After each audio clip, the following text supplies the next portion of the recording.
that's the wrong one. There we go, that's the right one. Hit the wrong button, but my mic is live, so that's pretty good. How are you all? Welcome back to another paint stream here on youtube.com/Johnny Chiodini. I am Johnny Chiodini. It's nice to be back. Last week I was, I was away. I went to a little cottage for a few days with some friends, all very COVID safe, and I got some good, honest writing done, which is very nice, and also stayed up late and played some board games and things.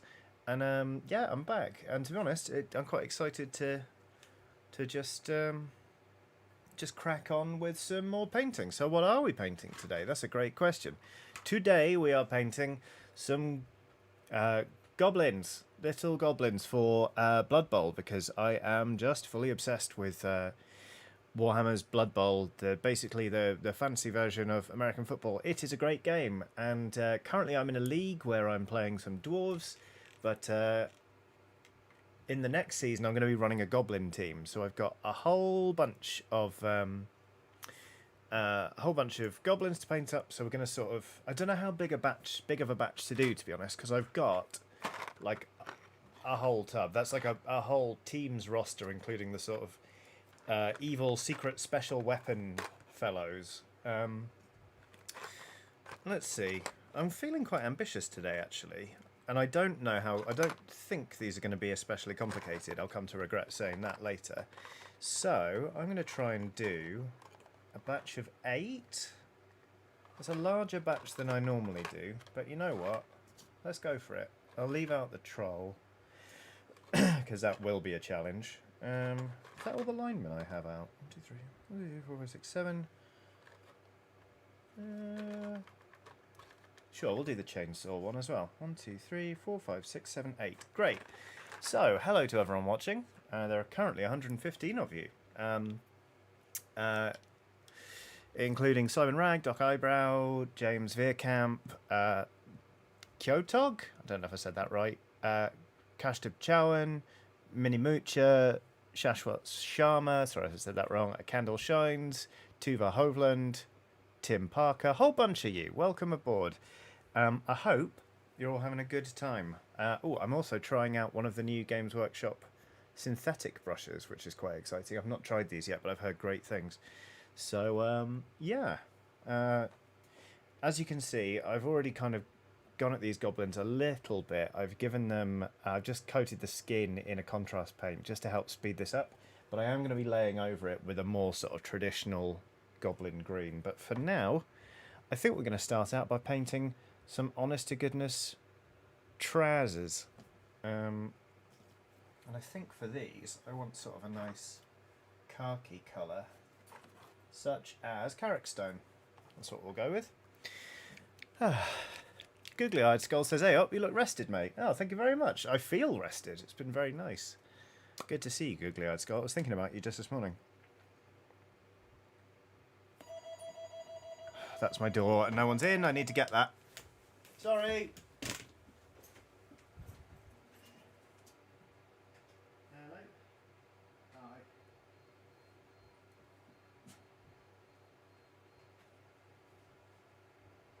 So anyway, chat, how was your week? Are you up to anything fun? Door's gonna go again. Or at least it should do. Alright, maybe not.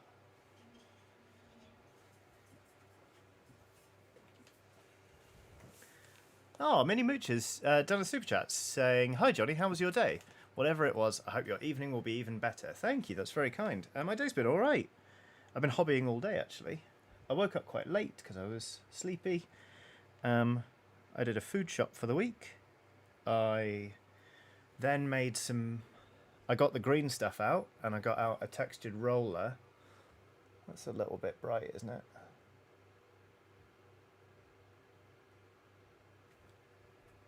There we go, that's a bit better.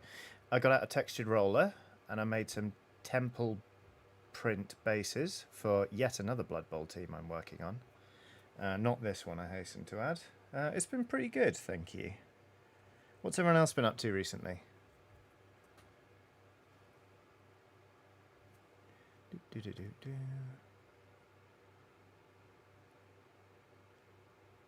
Yeah, that is the only super chat. Okay, good. Ooh, WhoMD21 says I got a PSVR headset on Saturday. It's really good, but I can't find anywhere with the Move controllers in stock. That's annoying. Not Saurus Will. They're actually vampires, but I got them from a third-party miniature maker. They're very cool. They're like pirate vampires. I'll show you them when I'm... They literally arrived this morning, so I haven't even assembled them, but once I have. Elisa McLaughlin has done a super chat saying, hello, I was watching the Eurogamer Stardew videos yesterday. Hold that thought.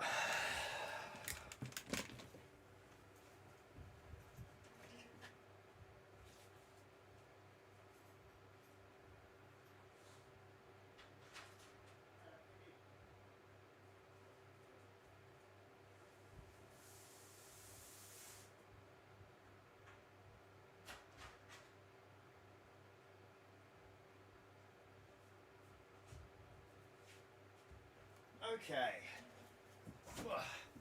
That is hopefully the last time that will happen, but at least it was something important. It was cat and dog food, so at least the pets aren't going to starve. Anyway, Elisa McLaughlin says, hello, I was watching the Eurogamer Stardew videos yesterday. In one, you say, I want to be the version of me that's confident enough to wear dungarees. Made me quite happy that I now see you in them often. Oh, so it's Ailsa, not Elisa. I hadn't even clocked that. But yeah, I bloody love a pair of dungers these days. Thank you for that reminder. That's really lovely. What else we got going on? Minute L has done a super chat saying, hello, I got myself a new computer yesterday, still in the installing stuff stage. I'll be playing Horizon Zero Dawn soon. I hope your week has been nice.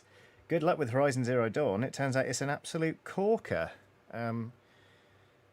It was lovely to be away for a few days, but goodness me, I also really wanted just to crack on with Horizon. Because that game is bloody brilliant. But it's fine, I'm back now, so I can get some more work done on that. The Vampirates are the ones from Punga Miniatures, Will. I couldn't resist them. Punga, for those of you who aren't aware, they make miniatures. They're Russia.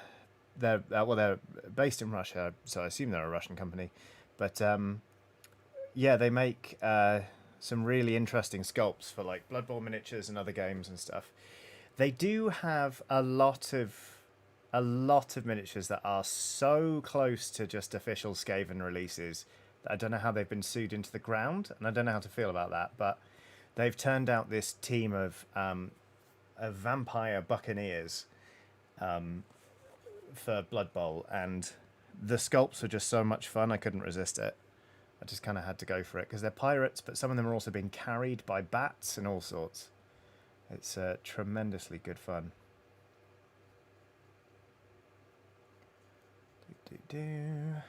Tommy Meadows has done a super chat saying, hello, just enjoying an extra day off here in the States, painting my first ever miniature, just finished 3D printing it. Incredible. Congratulations on a successful 3D print. I've never tried it, but as I understand it, that stuff can be finicky. And welcome to the hobby, more importantly. And I hope you've had a lovely sort of extended weekend. Sounds very relaxing. Oh, it's a very kind thing to say, Kobe Morris, about my Bulbasaur dungarees. Thank you very much.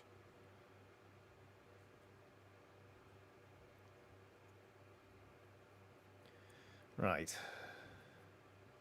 When I was slapping on the contrast paint for the skin on these gobbos, I thought to myself, I don't need to be neat, it's fine, I'll just paint all the other bits.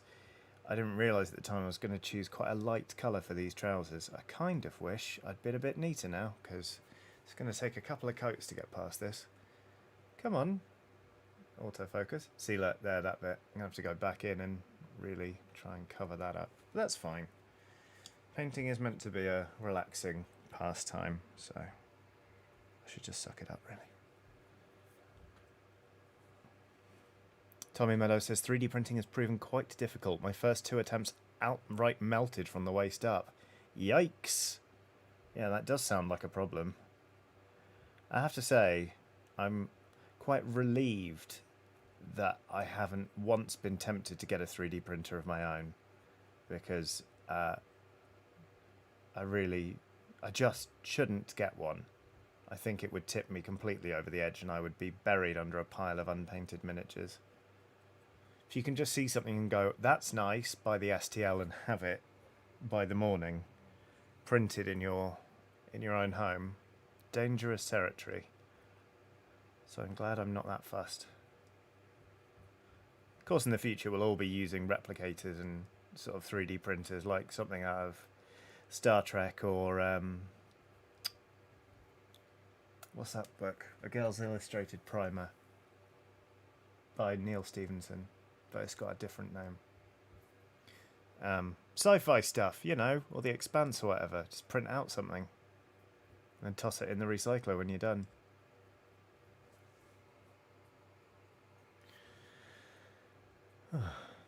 Mancoy says you can export ship models from Star Trek Online to a 3D printer. Incredible. Hotplate22 says it's the Diamond Age. Thank you. Yes, that book is great. Really good. Big, but great. Rudy Gerber, or Gerber? I always forget that. I'm sorry. Says, I went straight to resin 3D printing. A lot less worry if it will come out right. Yeah, fair enough. Iron Scar says 3D printed shrimp cocktails. Very good. Coconut shmup. Yeah, I've heard that resin ones are pretty decent. But again, I'm just... There be monsters for me, I think.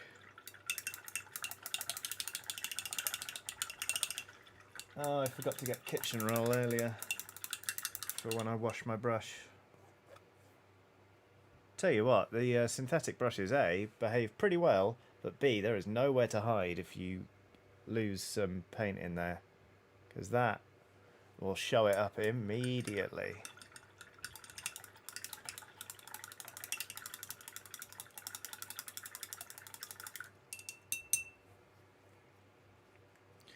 So what's everyone working on right now? If you're not 3D printing, what's on your hobby bench or lap or in your hands? CrossTube Chowan says, hey Johnny, did you finally play Turnip 28 with the miniatures you painted? No, not yet. Partly because the Blood Bowl League kicked off, and so everyone's just been playing that. But also, I haven't actually finished my army yet. I've painted some, but not nearly enough for the army I'm running, because I'm running an army called Procession of Woe, where all of your miniatures get bonuses to melee attacks. So in terms of just rolling as many dice as possible, it's worth taking the units with worse stats but higher numbers. So I've basically gone for a horde army, because after Skaven, apparently I just couldn't help myself. So there we go.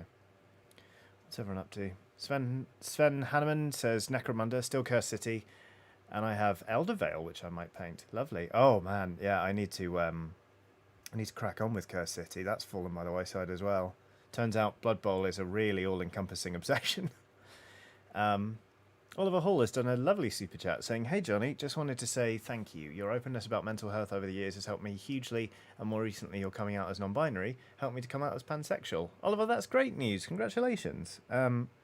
Thank you for the super chat and the lovely words, but more importantly, I'm really glad that me bimbling around on the internet and just sort of talking has proved beneficial.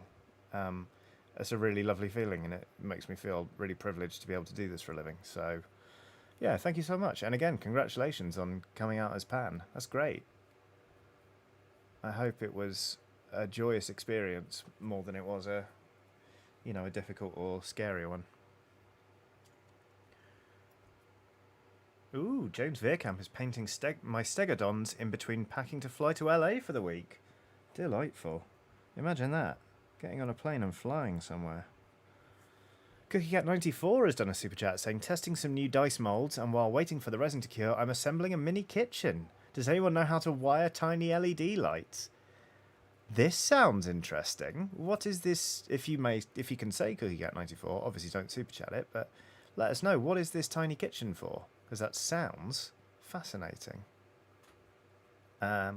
Unfortunately, I couldn't know less about wiring tiny LED lights, so...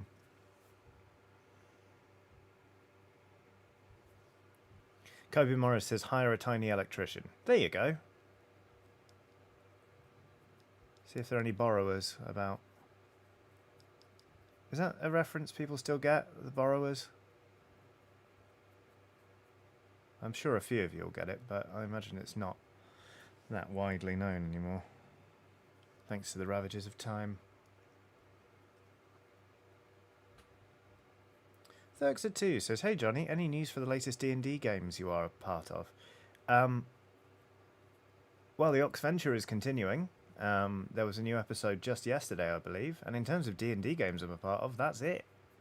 I'm not part of any apart other than the Ox Venture anymore.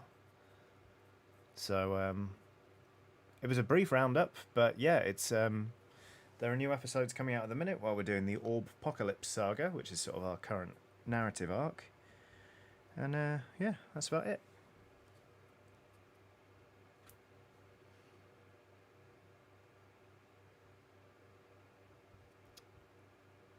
Veronica Matrix says, "Considering Arrietty is very popular, The Borrowers was still hit. Arrietty was a great Studio Ghibli film," says Baron Breakfast. Fair enough, Ronnie. Got it. That's me showing my my lack of knowledge about Studio Ghibli films, to be perfectly honest with you. I've seen the big hitters, but I didn't realise that Arrietty was a thing. Saul Reed has done a super chat saying, "I'm very ill at the moment, brackets not COVID, and so I've utilised whatever space I have in my bedroom to paint today, as I've isolated myself to one room to not pass it on to anyone else in the house." Sorry to hear it, Saul. Although very good of you to isolate yourself to protect others.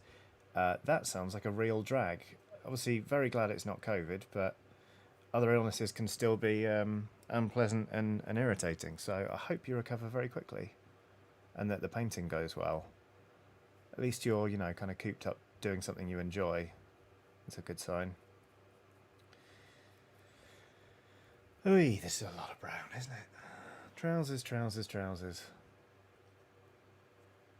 This is one of the sort of secret weapons of the Goblin team. It's just a big swinging wrecking ball, which is pretty great.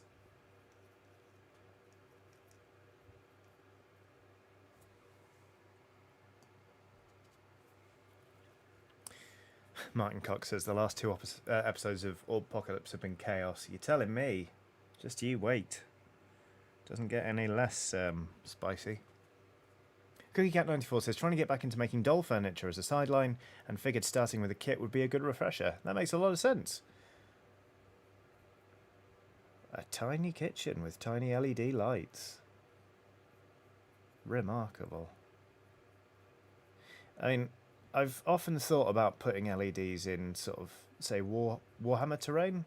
Like I've got a mausoleum, and there are a couple of like bell towers in that, and I think shoving in a green LED would go a long way to make it sort of seem really spooky. A friend of mine built we had an old steam tank from an Imperial army, sort of a free guild one, and he managed to source a tiny little sort of like vape unit from a model train manufacturer and some vape juice that smelt like burning coal, and he actually made the spout work. So LEDs would come on and it would spit smoke out for a little while. It was absolutely incredible.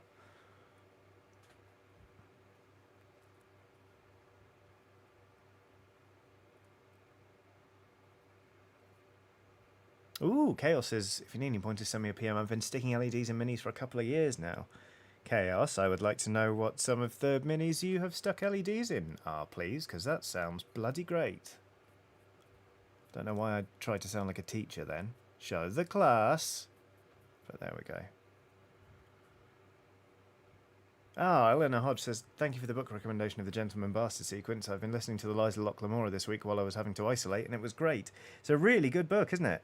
I'm sorry that you're having to isolate. That's a bit of a drag, but again, at least there was some enjoyable media for you to get stuck into.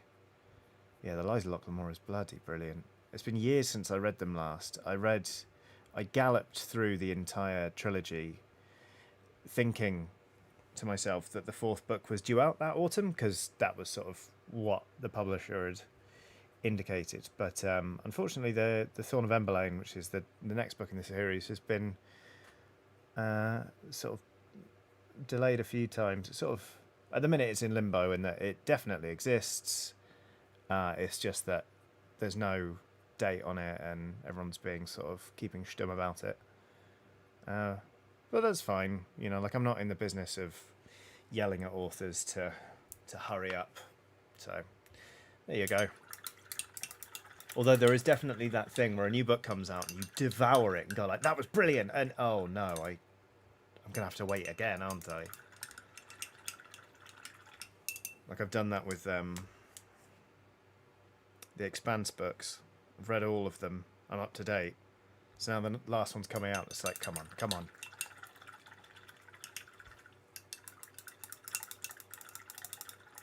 Ooh, AD says I almost wrote my uni thesis on the lies of Loch Lamora. Brilliant.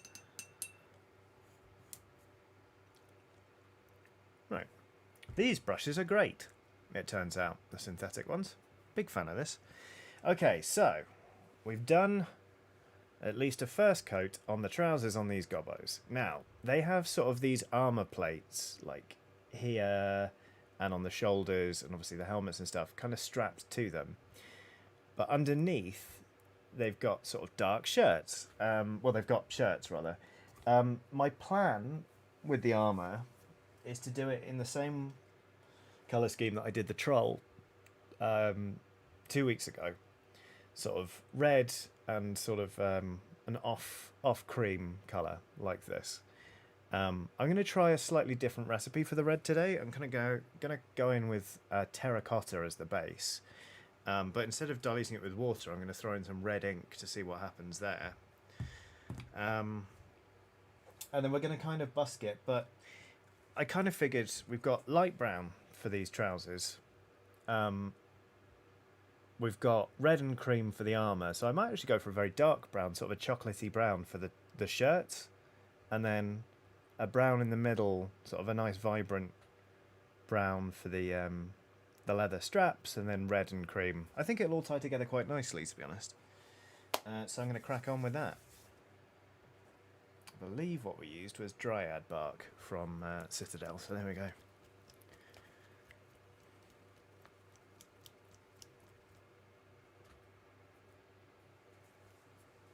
What? Hang on a sec.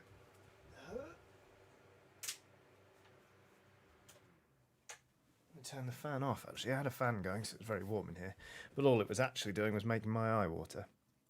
Ooh, Martin Thomas has done a super chat to say Lies of Loch Lamora is currently 99p on Kindle. Evil Amazon, but still a deal. Hi, by the way, sends long distance your awesome high five. High five, Martin Thomas. Thank you for the recommendation for the Lies of Loch Lamora. That is indeed a bargain. Other e-readers are available, like the Kobo, which is the one I've gone for, which is very nice. James Veerkamp says, I was wondering why I couldn't see details. Thanks, YouTube, for defaulting me to potato quality. Back to glorious HD. Yes, hello. You can hear some gobbos.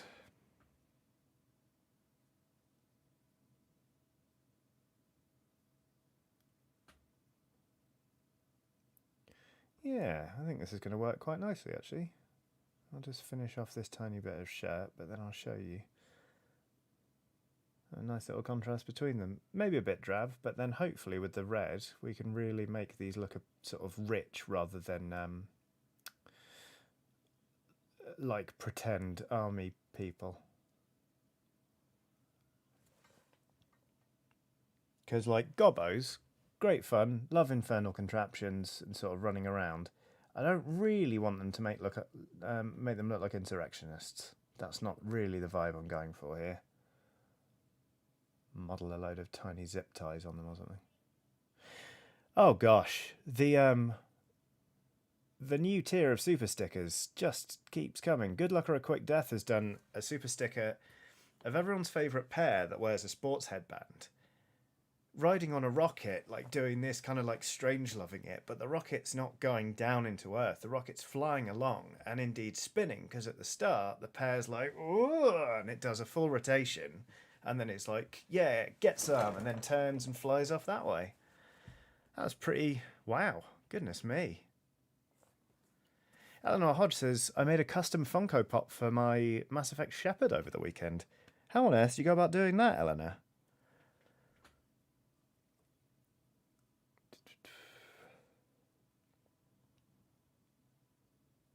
M Island says they're playing some Metro Exodus and recommend it. If not if not my favourite game. Beautiful graphics, great story and gameplay, and new crafting mechanics from the old games. Lovely. I think I have that actually on my Epic account, so I might give it a bash. Team People has done a super chat saying, ran my first session of my homebrew. We're all first timers and we're learning together. Nothing went to plan. Everything was derailed. Stopped looking at my notes and we all had an absolute blast. Well, that sounds perfect. Sounds absolutely ideal. Congratulations on a first homebrew go. It is lovely, isn't it, where you just go, look, these notes aren't actually helping. I'm going to stop looking at them. And then everything just seems to sing after that. It's very satisfying. It doesn't always happen, but when it does. Rob J says, these are synth brushes from Citadel. What is it you like about them? I recently got back into the hobby after a 16-yearish hiatus. Got the Citadel and D&D paint sets, but now short on the tools. So this brush was quite inexpensive, for one thing, which is good. I've been feeling a bit conflicted for a while about the fact that, you know, Citadel's brushes use sable, but this brush, I mean, this is my first time using it, so I've been using it for 25 minutes, if that. But it holds a tip really nicely. It just seems quite smooth. There's like a good balance between sort of the bristles sticking together and it not being too stiff. It just seems like quite a high quality brush, to be perfectly honest with you. I mean, this being, you know, the hobby, people are going to have opinions left, right and centre about what brushes to use, especially synthetics, because some of them, let's face it, have a hard time staying together or not getting the dreaded sort of hook tip after a little bit of use. So yeah, use them or don't, basically. It's, you know, with synthetic brushes there's a whole range out there for you to try, but these seem pretty decent, if I'm perfectly honest with you. Now that will be shirt, I think. I'm in that stage where I'm still puzzling out what bits of the model are which, because I've stopped looking at box art. Perhaps hubristically. What is going on with the autofocus here? There we go. So that, but with some pops of really rich red and cream. I think we're going to have some fun with this. One down. There you go. Googly Eyed Skull says that synthetic brushes have a tendency to hook. They absolutely do, which is difficult because, you know, to be honest, I still wear leather, but I eat vegan and I'm trying to just avoid animal products as much as humanly possible. And then sometimes you're just there with a synthetic brush and after a minute it's just gone, oh, and you're like, oh, that's really irritating, you know.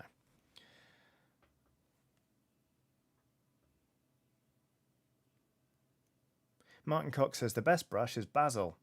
Hard to argue with that, to be perfectly honest with you. A troublesome little scamp, but a lovable one all the same. Although I hate alliterative names, I really do. Sammy the Snail. It's like, that's not funny or creative. It's derivative and stupid. Hated them even as a child. It's like, why should I be entertained that this word starts with the same letter as the thing it is? Might have been a bit pompous as a kid. Don't know if you can tell. But yeah, I just don't find alliterative names funny. There, I said it.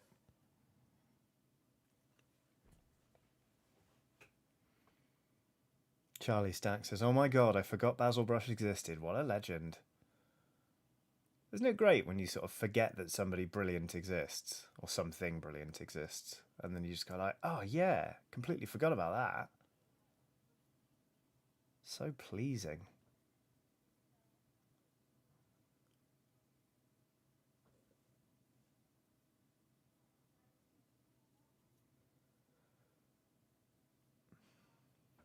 Oh, it's another Why is the autofocus only pulling... Really needs to stay on the models while I'm painting. All looks quite messy so far, but that's the joy of base coating, isn't it? You can just do that.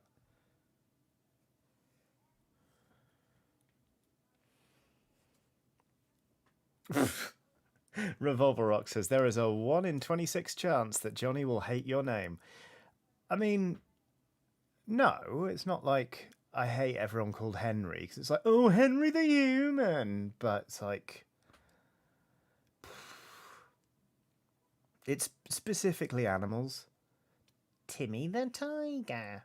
Like, shut up. Just bothers me.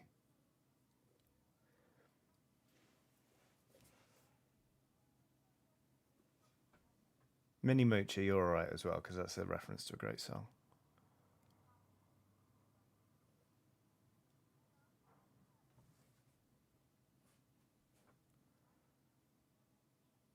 Steve, the software developer? Prick, says Will. You know what I mean.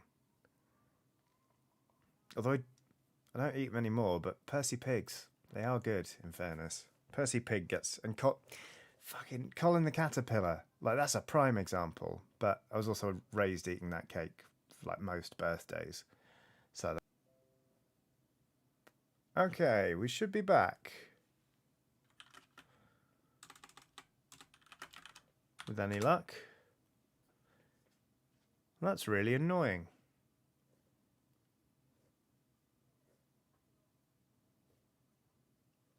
Okay, think I'm back.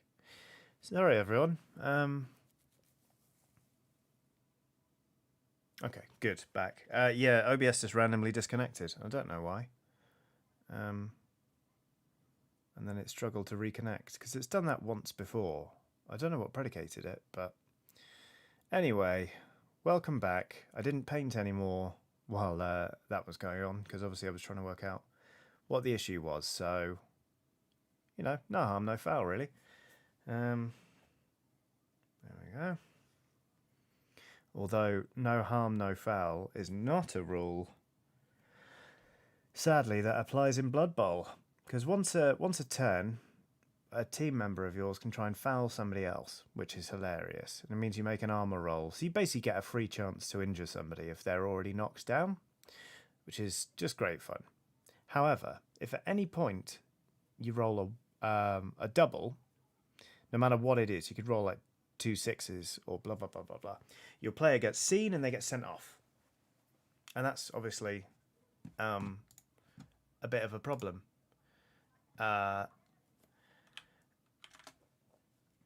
So you can also fail your armor roll. So you can have no harm but a foul. There we go.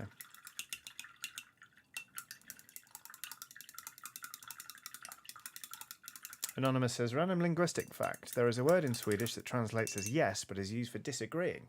Used when people ask questions like, don't you like it?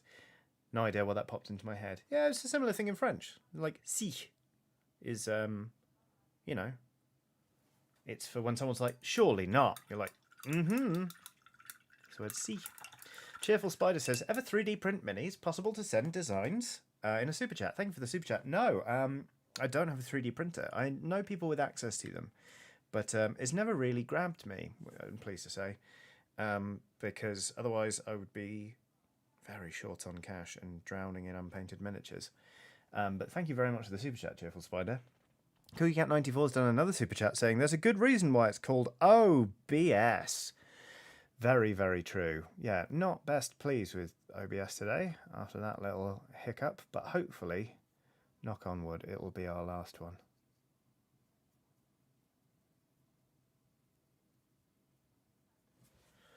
Sorry, I'm getting a couple of messages.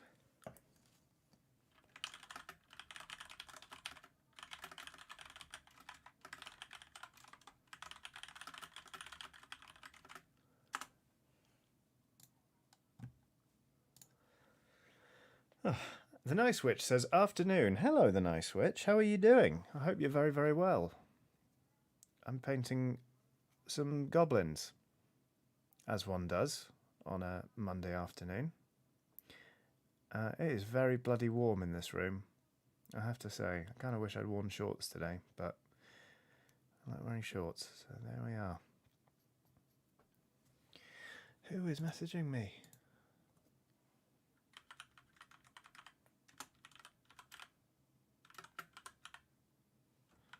Okay, it's my neighbour.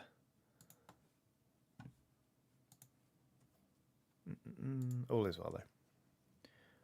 Arcadia says, I might grab a choc ice from the freezer. Is there such a thing as a vegan choc ice? I imagine there is. Like, vegan ice cream's a thing, and vegan chocolate's a thing. I don't see why they couldn't be combined into one glorious summertime classic treat. Nice Switch says, I'm all right. Could always be worse. Haha. Hope you had a lovely break. I did, thank you. Yeah, we had a great time. We accidentally stayed up until dawn watching episodes of River Cottage twice.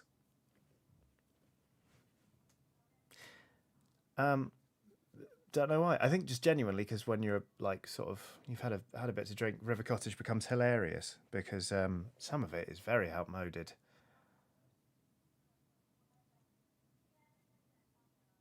So yeah, not what I expected I'd be doing with my evenings, but that's incredibly twee. Congratulations. Thank you, the Nice Witch. We also did watch Dog Soldiers, which is pretty much tradition when we go to that cottage. So that's good. We'll be back out there in another 6 weeks, to be honest. But that one's just going to be a holiday rather than a work trip, which will be very nice. But yeah, the work trip was good. I got bloody loads done. I've basically fully planned out the next 2 issues of Weird Tales of Adventure, which is the hard bit. And I've got a whole bunch of ideas for a third. And possibly a fourth. So it did pretty much what I wanted it to do, which was sort of get me further along in producing issues of the monthly RPG that goes out via my Patreon, so that it felt like a little bit less of a creative rush to get one finished each month. So very, very pleased all in all. Right, so this gobbo has got a hood, and as I said before, this massive chain which has got a little face on it, itty bitty face. It's adorable.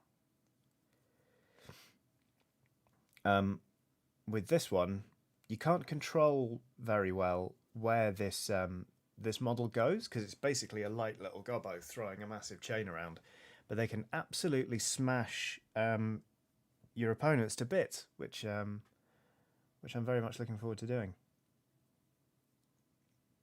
I mean, they get sent off a lot, obviously, because you're not supposed to have a massive weapon on the pitch in Blood Bowl, but they have a great time doing it, so who can really blame them, to be perfectly honest with you.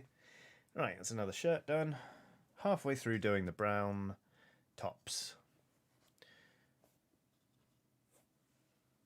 Can they get dizzy and go the wrong way? I don't know, actually. I mean, yeah, they can go completely in the wrong direction.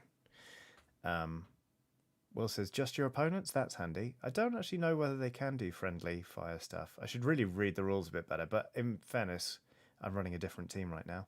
Whoa, we just had 2 super chats fly in the front door. Oh no, and I've just closed the window by mistake. Silly, silly, silly. Let's see. Let's put that back on live chat because top chat's rubbish. James Abgi says, do you have any cross-pollination when planning adventures? Does an idea from Weird Tales end up in Oxventure or vice versa? Not really, I don't think. I mean, the thing is, planning out anything and writing any adventure, you are sort of pulling from a whole bunch of references and existing cultural material. So I think inevitably, yeah, there will be crossover, but there's no conscious thing where I'm like, oh, this thing from Weird would go great in Oxventure or vice versa. I try and keep them separate and distinct as much as possible because I don't want people to be running a Weird Tale of Adventure and be like, oh, it's an Oxventure fanfic. You know, like I want to keep it original and something that has its own sort of worth and frame of reference, I guess.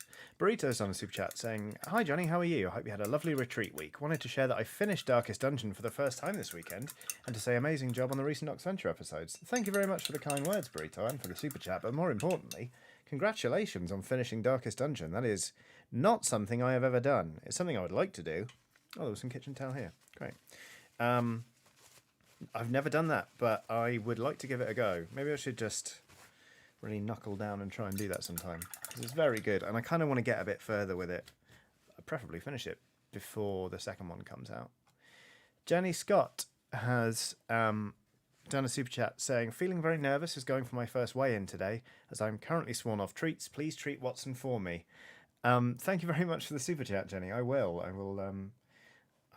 furnish Watson with some delicious treats. I'm sorry to hear you're feeling nervous, but I hope everything goes smoothly. Yeah, that does sound like quite an intimidating thing to have to go and do, but yeah, like I say, I hope it goes well.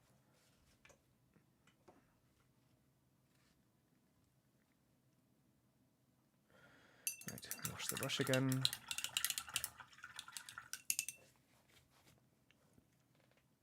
Like I say, with these synthetic brushes, it really shows you exactly where the paint is, but also it shows you when the paint's gone right up to the top of the ferrule, which is something I have a hard time saying, and also it's something I have a hard time doing. I'm forever getting paint right up to the tip of my brush, which makes it, well, basically it shortens the operational shelf life of your brushes, which is suboptimal, to be perfectly honest with you. But comparative to how long I've been painting, that's something I only really learned about quite recently, which is, mildly embarrassing, but it's fine. When I started out, I was buying extremely cheap brushes anyway. It was like £6 for a full set. So they weren't ever going to last that long. It's all good. Ooh, oh.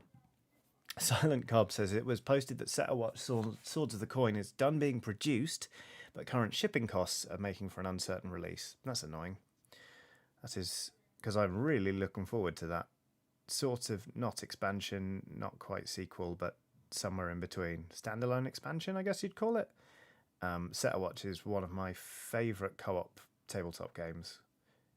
It is delightful, and I've only played the TTS demo of Swords of the Coin, but I loved it, so very excited about that. But so I hope it comes out relatively soon. But yeah, it turns out what with the pandemic going on, and also fucking Brexit, it's quite hard to post things places sometimes,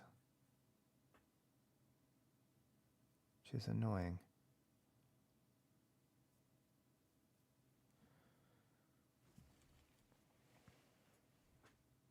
Eleanor Hodge says, Johnny, I have a tattoo question that you don't have to answer. Are the axes on your collarbones the sisters? Yes, they are. Those are the Wicked Sisters from the Gentleman Bastard sequence. Although they don't have the steel ball on the end that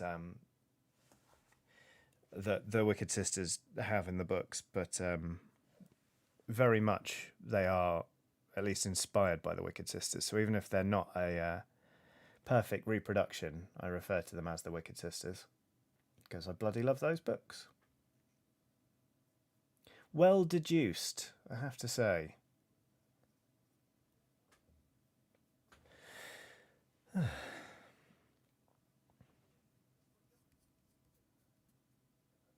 everyone talking about? Talking about breakfast, still talking about vegan ice cream, which is fair. It's an exciting new realm I've yet to fully dip my toe into. There we go, that's another one there. I think these are going to come together quite quickly, Hopefully, anyway.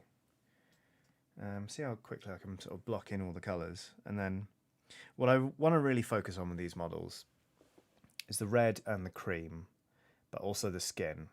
Part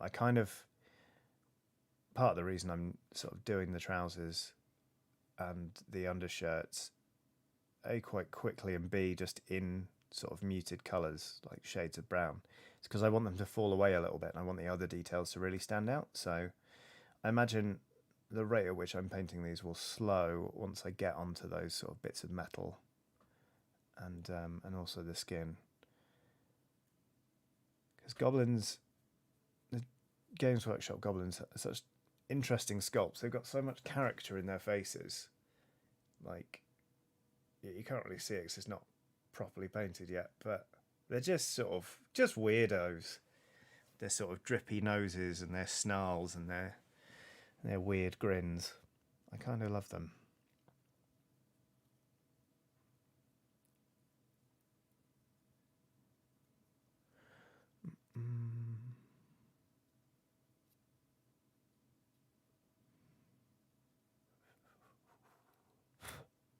Ugh, I've got paint right up that brush again.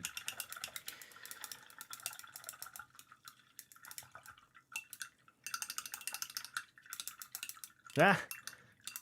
Koshtub Chowan says, weirdly the tattoos just make me remember the Axe Clan from Kung Fu Hustle. I've had that comparison before, actually. That film is great. I really love it. I think I saw it in the cinema. In fact, yes, I did, and it was great. And my wife and I really like watching it together as well, actually. It's just good fun.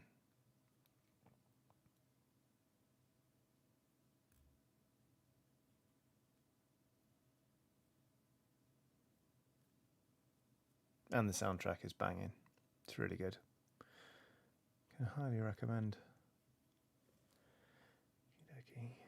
There we go. Another shirt done. Come on, autofocus.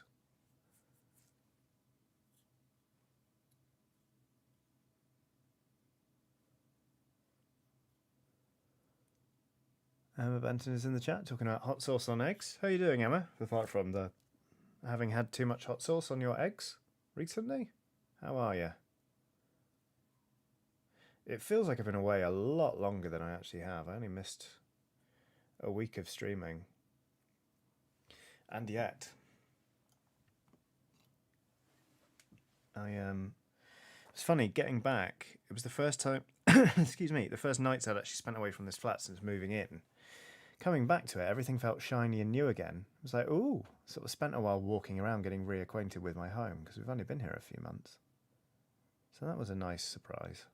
Kind of have everything feel fresh and new and exciting again. But then, you know, the weird thing is I also opened up the fridge and I was like, oh yeah, those leftovers that I forgot to remove. Everything was different and yet the same. Oh, good. Emma says, hello, Johnny. I'm doing all right. I've not put too much hot sauce on my eggs this time. Definitely did the other day. Hope you had a lovely vacation. I did, thank you. It was very, very pleasant.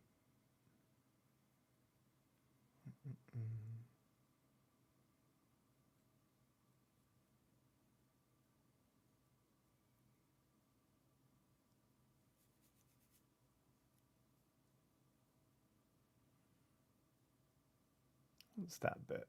Is that shirt? It is now. Sure, why not? Might have to do some hasty fixing on these models later, because I'm sort of at points making educated guesses as to which bit is what colour, but that's fine. We'll get around it. It's okay. It's all about trial and error anyway, isn't it? How many have we got left to do? Is that one? Oh, it's just that one. We're getting through these, actually. I was a bit worried that 8 would be a massive batch and that I would get discouraged or that it would take far, far too long, but we're doing okay. Mancoy says, I still get that feeling if I'm away from home for a while, especially if I clean the place before I left, because I'm not used to seeing it in that state. I know what you mean, actually. When I came in, the bed was made because my brother-in-law came around and was cat sitting for us, and I was just like, because it looked like a hotel the way he'd made it. It was just like, wow, that's amazing. I mean, I guess that's me, you know, tacitly admitting that I don't make the bed. But the dog had been away, so the dog hadn't messed it up. The thing is, if we make the bed, the dog will just mess it up because she loves chilling out on the bed, but also nesting in the quilt. So it's a bit like, you know, the dog's allowed on the furniture. That's fine. That's a decision we made. Can I be bothered to you know, train her not to get on the bed, or remake the bed every time she messes it up? Absolutely not. That's just what the bed looks like. But when we came home, God, it was beautiful. So it was absolutely lovely. Burrito says, I loved the picture you shared of Watson carrying the branch in the meadow. Yeah, Watson was having a lovely time just running around, finding large sticks.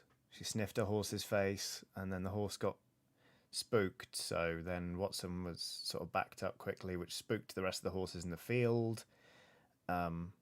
This was all being done sort of very, very gingerly and carefully, I hasten to add. I didn't just let Watson run rampant with some livestock. At one point, we were walking through a field. Obviously, she was on the lead. There were some sheep in the field, and wow, they would not shut up about us. And then we went into another field and got followed by some cows. It was a proper adventure, so it was. But yeah, no, Watson had a great, great time. She wore herself out constantly, just by having a great time in the country. It's very sweet.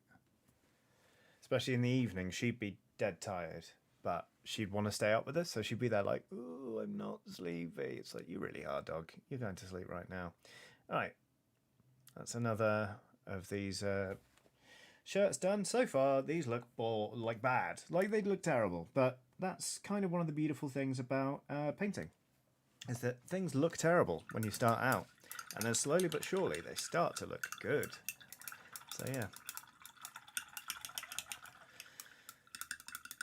Mancoy says, after having spent some time at an observatory in a field, my brother insists cows are evil. Wow, that sounds ominous. I think cows are quite nice, really. Sort of. They seem pretty benign. I was a bit worried that they were following us quite so much.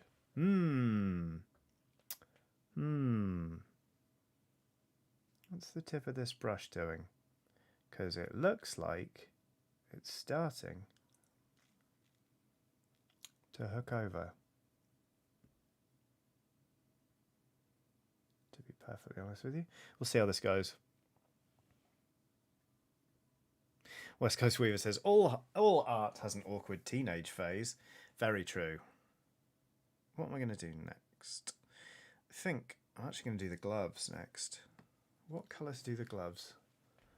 Could do them in the same brown as the shirt, but then they get lost against it. I'm going to do them black, actually. Why not? Why not, eh? Let's get some Abaddon black in there. CookieCat94 says, cows are lovely, but will chase anything. Yeah, that makes sense.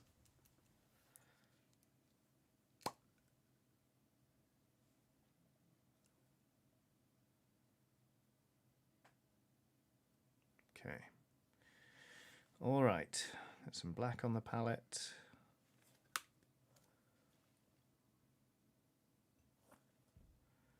Water it down a little. We're good to go. Let's see.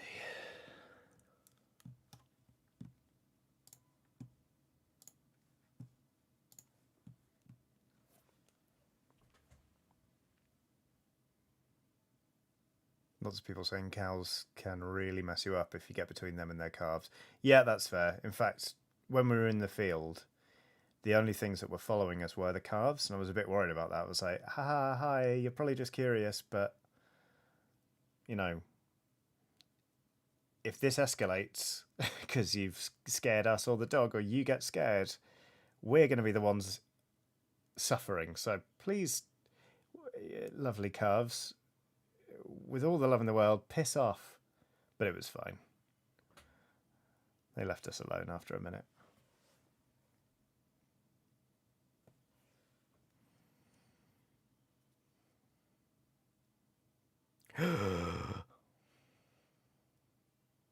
Oh wow, Will says, tell me you're painting turn at 28 without painting turn at 28. I've just used almost a whole pot of Sterling Battlemire on 12 minis. Well, that is impressive. Well done. I have to say, Vallejo's Thick Mud is great value for money. I think this was maybe a tenner, maybe a little bit less, but it is... Oh, there's so much of it, Well. and it's great for turnip. It's got quite a few bits in it, but yeah, can recommend. Emma Benton says, my partner just showed me one of the Jurassic Park places at Universal Studios has baby animatronic dinosaurs you can pet. And chat, I think we should all go when it's safe for us to do so. Yes, please. That sounds amazing. When I went, you could have your photo taken with a velociraptor. That was quite fun. But yeah. Abby Little's done a super chat saying, for dog, cats, and human treats. Hope you had a nice break. Thank you, Emmy. I did. It was lovely. It's been really nice to sort of come at the week with renewed energy. Like for a few months, I was drawing up on Mondays. I'd draw up a menu for the week, so we always knew what we were having for dinner, and we could plan out some treats. And then I'd go do a big food shop on Monday, and steady, it would see us through the whole week. And then at some point, I was just very tired, and I didn't do that. And then it's been a couple of months since I last did one. Which is annoying because it's kind of that catch-22 of being tired is that things like that start to go, but then when we're just eating stuff we've cobbled together or stuff that isn't as healthy or whatever, like we might end up spending more money on takeaways, or we'll eat stuff that makes us feel sluggish, and it makes it harder to be not tired enough. Sorry, it makes it harder to be less tired so that you can get that stuff back on track. So I'm really pleased that today I drew up a menu and I did a food shop and it's on the fridge and we've got some nice things coming. Tonight we're having Thai vegetable curry. So it's funny, like, honestly, like, it's just lovely to be home and be back in the swing of things, really.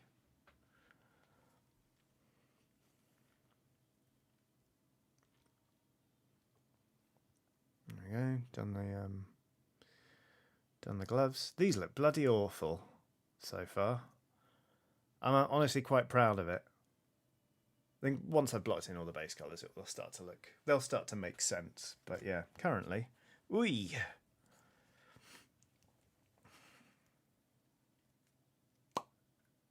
Anonymous says, a velociraptor brackets turkey size or a Jurassic Park velociraptor, human height or more.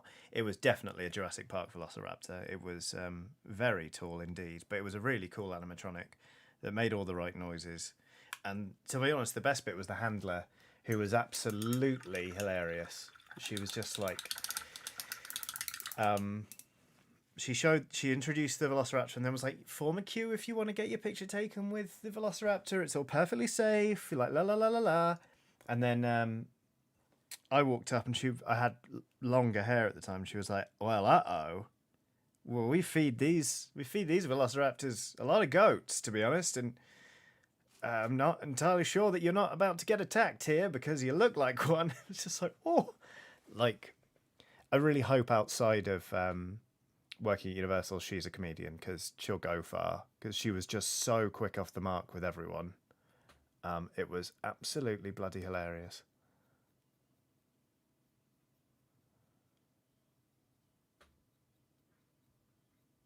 That was when I went with Aoife on a press trip where we got to meet Jeff Goldblum, which was an experience. But also we just spent the next day at Universal and it was great fun. Just had a real giggle and then got a red eye flight home. It was lovely. Eleanor Hodge says, is that why you've not grown your hair out again? I don't know what I'm going to do with my hair, to be honest with you. Oh, that's going to be metal.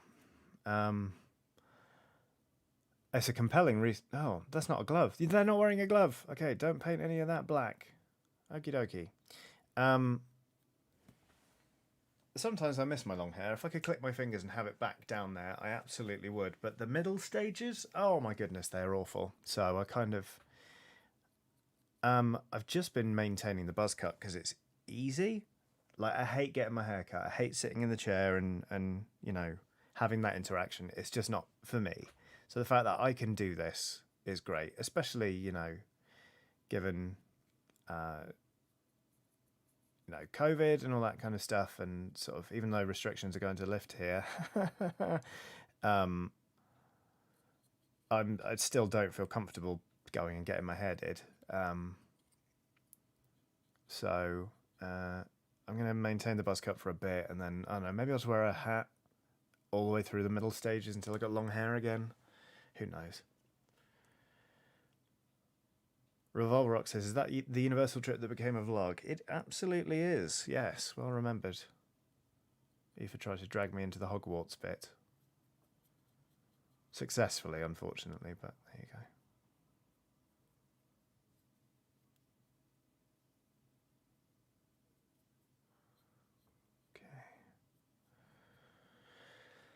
Okay.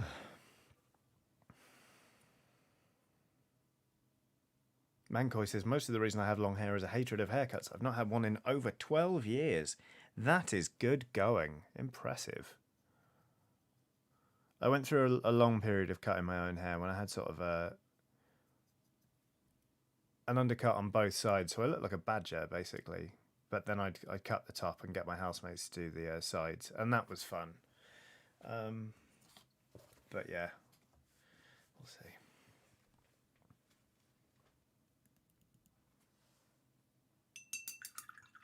Farah WJ says, I wore a lot of bandanas during the awkward phase between my buzz cut and my long hair. Interesting. I don't think bandanas are something I can really get away with. I can get away with beanies, but apart from that, I don't really suit headgear. Or headwear, rather. Headgear is a different thing, isn't it?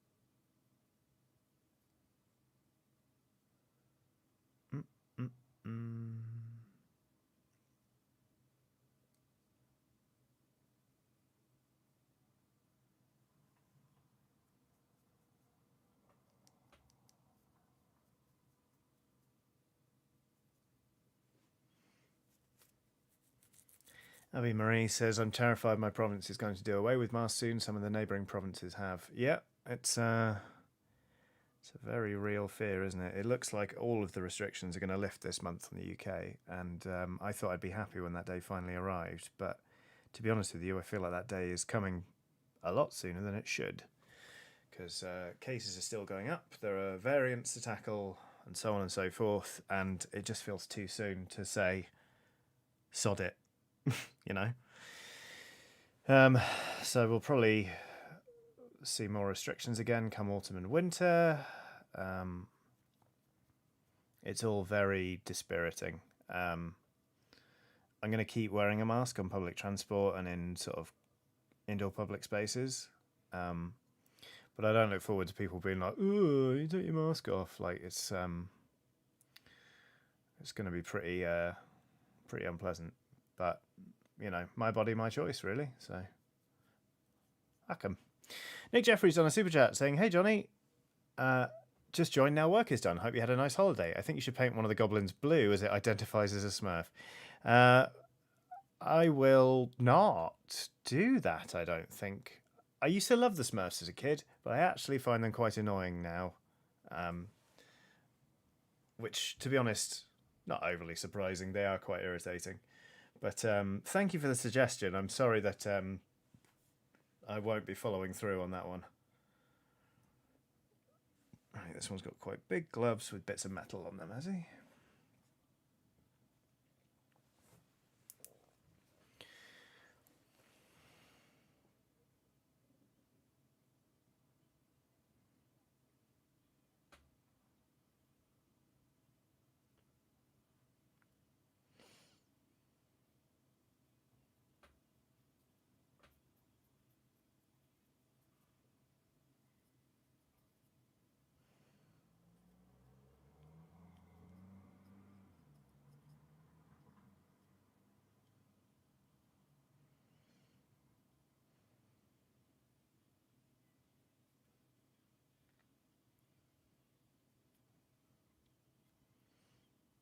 Right, it's also been mentioned in chat that X identifies as why jokes aren't great. And yeah, to be honest with you, I didn't read that before. My mouth went through the motions of saying it. I wouldn't have read it out otherwise. I'm, sure there was no malice intended, Nick. But yeah, just wanted to lampshade that one. Yeah, inclusive community. Identifying jokes are played out, I'm afraid. What's everyone else saying? Lots to talk about. Yeah, mask stuff. Funnily enough, I really know how to keep a chat nice and light, don't I? But yeah, it's it's the thing about going through a pandemic like this. It's like it's stressful for everyone. It's always going to be, I think. Mankoi says, I've been fully vaccinated for a few months now, so I'm not worried about myself anymore, but I really don't want to kill anyone else, so masks for me. Yeah, fair enough. Nick says, no malice or insults intended. I know, Nick, sorry, I didn't mean to paint out that you were trying. I just wanted to clarify on both sides, really. Aquashan, what a username. Aquashan says, masks are a vibe anyway. I have plain black and a rainbow ones. I always look great, haha. I have a mask that I really love from a label in the UK called Church of Sanctus, actually run by somebody I grew up with. And it's lovely, sort of, really sort of beautiful goth clothing. And she made a bunch of masks and they're just great. Like I've got one with sort of like, it's like a brocade mask with this lovely like alpha and omega design on it. And I love it. It's also very, very comfortable. So when I got my first vaccine, they quite reasonably asked everyone to wear a mask that they'd given you that was like, you know, NHS provided to NHS grade, just so they knew that their staff members were being protected properly. It was one of the paper ones, which is absolutely fine, but oh my goodness, as it rode up, it was just literally in my eyes. Like this mask was just poking my eyeballs, and I kept like trying to pull it down by the straps so I wasn't blinding myself. And it made it look like I was freaking out because I was having to wear a mask. I just wanted to be like, I'm sorry, it's not that. It's just I'm getting poked in the eyeballs by the mask. It was quite a lot. So comfortable masks. Oh, I love them.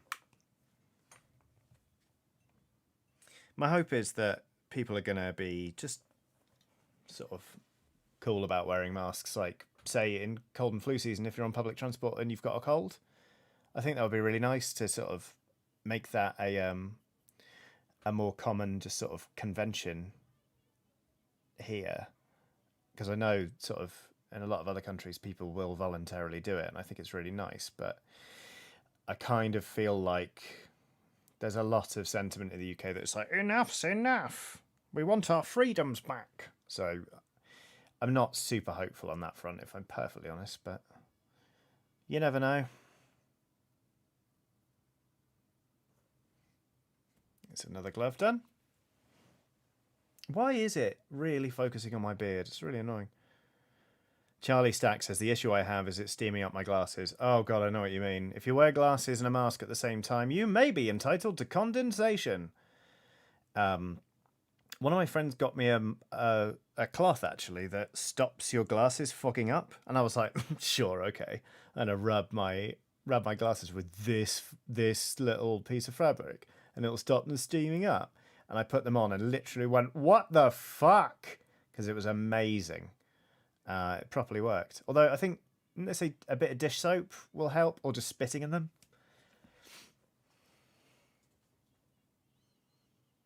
The nice witch quite rightly booing me for that. You may be entitled to condensation joke there. Can't be mad at you for that, Sarah. Right. 2 more gloves to go, and then we'll start in on the red.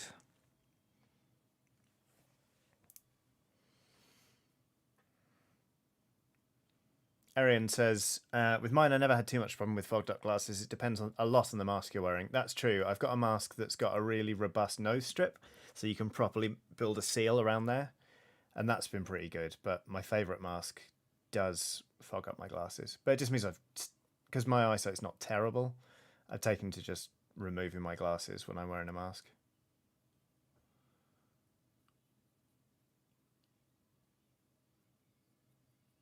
Didn't mean I had to get used to it. The first few times I went food shopping without my glasses, I was just walking around like grimacing at everything. Cyborg Penguin says, what was that magical cloth you mentioned? I can't remember. I think it's just called, like, no fuck! Annoyingly, this is the only bit of it I kept. Didn't keep the packaging. Secret Agent Sam says, I make my own masks and use jewelry. No, that's been deleted. Never mind. Coonigan says, no, that joke was brilliant, and don't spit in your glasses, they will stink. Also, I suppose spitting in your glasses kind of... it runs a bit counterintuitive to the whole wearing a mask so your spit's not getting everywhere sort of thing, hey? Oh, the Nice Witch says, worst thing about masks is accidentally trapping a burp in there. Yeah, that's pretty grim. Although, it's better than taking your mask off to burp. The number of people I've seen taking their masks off to sneeze, yawn, and cough, it's like... What are you doing? It's clear those people only view their masks as protecting them, not others, which is silly. Anyway, Cheerful Spider has done a cheerful super chat saying, thank you for introducing me to Dwarf Romantic. It's my favourite chill-out game now. Wishing you success in all you do. Thank you very much, Cheerful Spider. I'm really glad you like Dwarf Romantic. I do bloody love it. I keep recommending it to people. Haven't played it in a while. But it is just a lovely wind-down game. And I think because it's... Like, I will always associate Loop Hero with this channel, because it was the first thing I ever streamed on it once we launched the... the Patreon. Like, it's always going to have that association. I think Dwarf Romantic will as well, to be honest.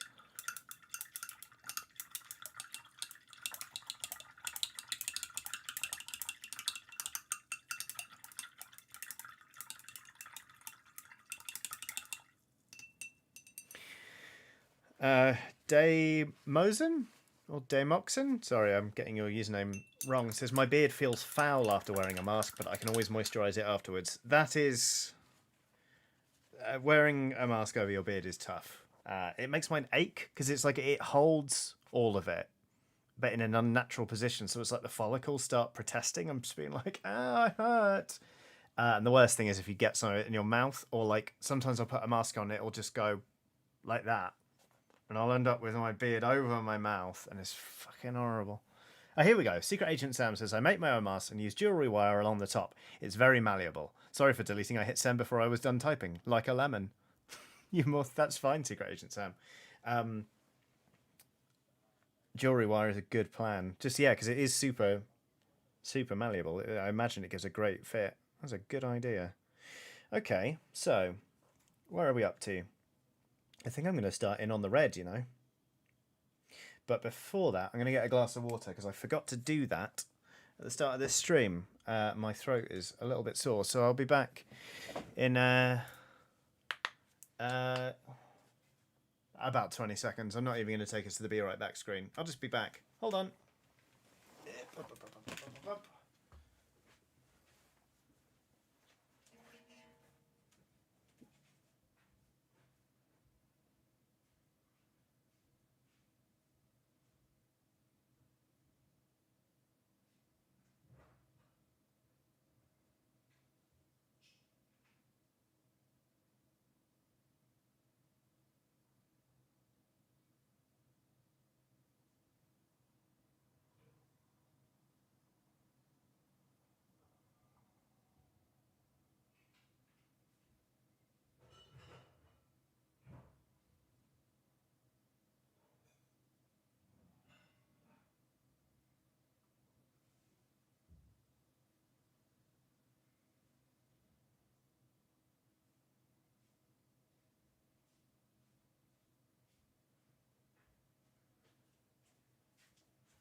Okay. Goblins. Ooh. Farah WJ says Johnny's chair looks very nice. Thank you. It's incredibly comfortable. Okie dokie. Now, like I say, with this red, I want to go...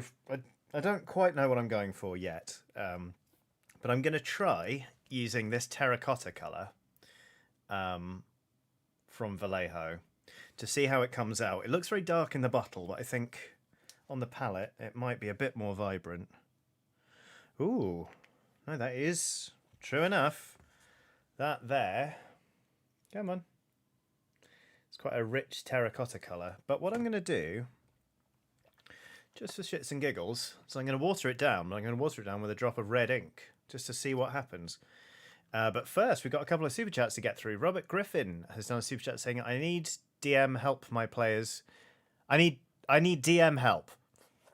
Okay, I need DM help. My players killed a leader of a pirate town and took it over. My only defense is that it would have been railroading to stop them. He did steal from them, and that much alcohol would... Boom!" Let's read that again. Players killed a leader of a pirate town and took it over. My only defense is that it would have been railroading to stop them. Fair enough. He did steal from them, and that much alcohol would boom. Okay, so they blew up alcohol to kill the leader of the pirate town. I think, basically, what if the pirates aren't happy with the way they're running things? What if they're like, "You're crap, we want our old leader back, but that old leader's dead, so all we can do now is kill you." Something like that, you know? Or just let them have fun running a pirate town for a bit. That actually sounds like a giggle, to be perfectly honest with you.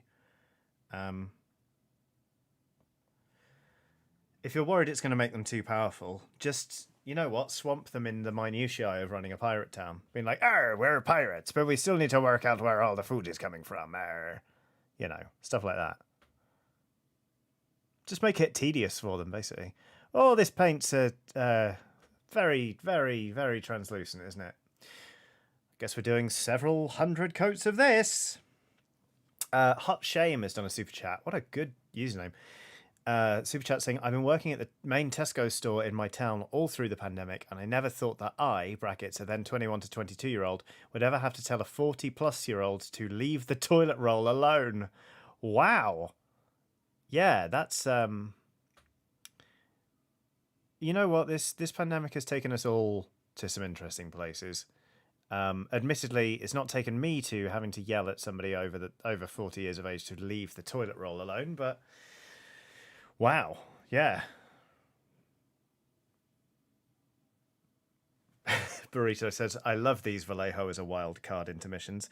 Yeah, they're interesting, aren't they? I do think Vallejo paints are great, and I love the dropper bottles, but sometimes, like with the Deceiver, that fell colour, they don't always get on the palette what you think you're gonna get, you know? This is very translucent. I think I'm probably going to end up doing gonna whack some Wazdaka red into this to sort of try and pep it up a bit. Plenty of ideas coming through for the D&D help, which I'm pleased to see, such as pirate ships were often democracies, so perhaps they have to fight an election. That's pretty good.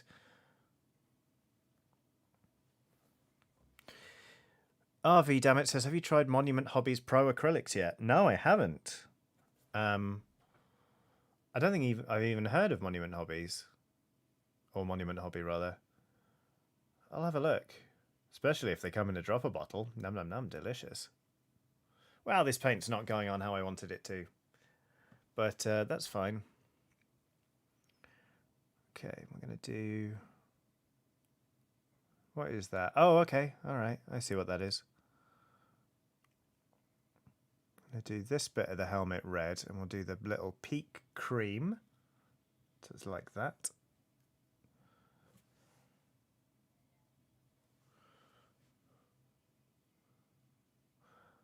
I think this terracotta is going to look very nice, actually. It's just a matter of getting it on smoothly, because it's showing through a lot at the minute.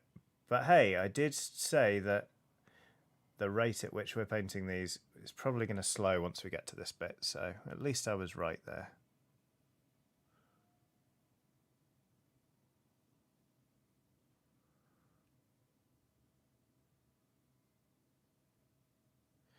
Haven't named this team yet. Ordinarily in Blood Bowl they're called the Scarcrag Snivellers, which is quite a fun little name. But yeah, currently no idea what to call them. Corio Malayam's done a super chat saying the pandemic took me to a bad place of realizing how selfish my dad can be. His not taking precautions is what gave me my second bout of COVID. Second bout? That's rough, Corio. I'm sorry. And it is difficult when those disagreements come up within a family unit because you kind of assume you'll all pull together in the same direction. I'm sorry. That sounds tough. But I hope you're well recovered from said second bout now.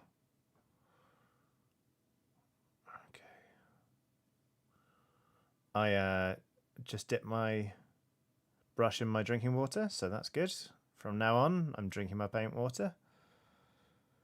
So, I just wanted to let everyone know, in case they're playing along. El Marco, H-O-J, is playing Close to the Wind, saying, Team Gobby Goblins. I see what you've done there, and I hate it. Thank you, El Marco. Is that neck? I've just painted it metal, so it's not anymore. It's fine. Will says, paint your drink water. Oh, I did. Believe you me.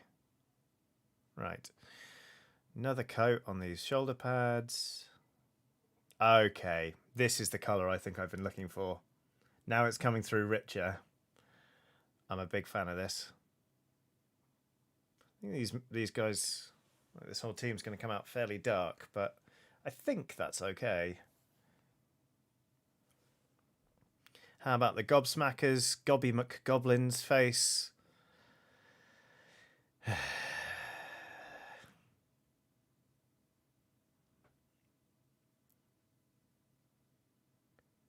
I'll come up with something. Don't you worry your devious little heads about it.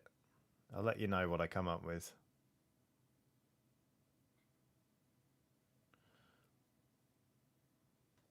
Although, oh my god, I need to tell you about this actually. One of the people in the league came up with the best naming conventions. I'm going to pull it up actually. So the team, this is so good. The team is called Death of the Orctha. It's a Black Orcs team.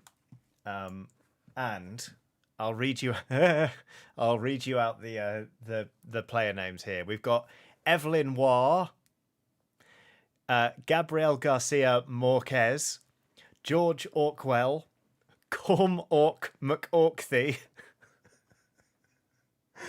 Orcatha Christie, Mork Twain, Ursula Goblin, Kurt Vonnegut, F. Snot Fitzgerald, J.D. Squiginger, it's my least favourite, Vladimir Gobokov, Graham Greenskin, and J.R.R.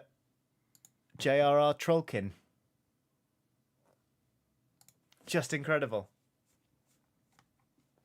I mean, yeah. Emma Benton says, you can't see it, but I'm sighing deeply and my head is in my hands. I think they're brilliant. And these are the people I'm up against, you know? So, Goblin McGobface isn't really going to cut it, I'm afraid. I shouldn't have done these shirts brown, I don't think. Is the red getting lost? Looks like it might be getting lost. I think once the leather straps are done, we'll be okay. I might have to brighten all this. Just add some brighter red to the terracotta, maybe. Let's see. Let's just carry on. Nevermore says my brain has stopped working again. Yep. Evelyn Waugh cannot be beaten. They are good, aren't they? I mean, it helps that the person who came up with all of these is actually a published author. So, you'd hope that they were on top of stuff like that. Let's see. Let's do this elbow pad terracotta. We'll do the other one cream.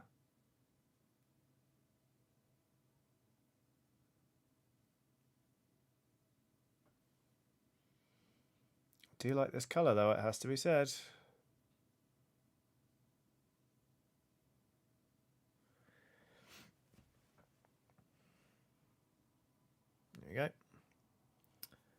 Nick Jeffrey has done a super chat saying, Dame Vera Goblin. That's very good. Big fan of that one. God, some of those puns, though. Just incredible. Might throw my match against them, just out of respect. Just deliberately concede several touchdowns.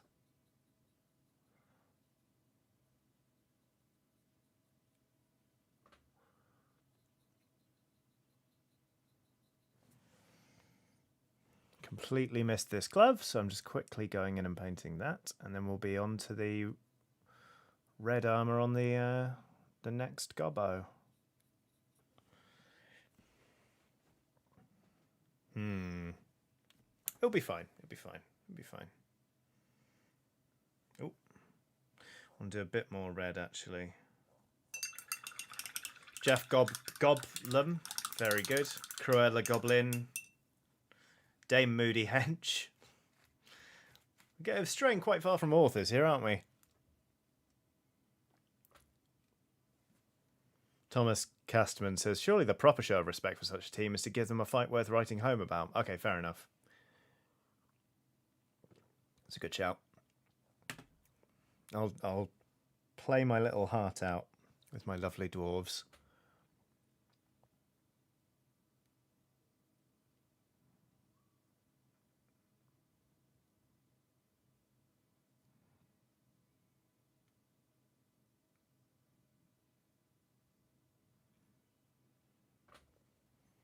Oh, that does go on really rich once you do a couple of coats of it, actually. This terracotta was a fine choice.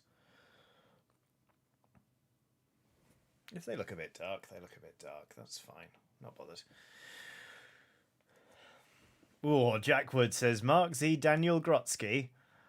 That's a bit of a reach, I think. Helena Hodge says, did you name all 60 skeletons? You could use them. I did not name a single skeleton, I'm pleased to say. The skeletons are just the skeletons, even to themselves.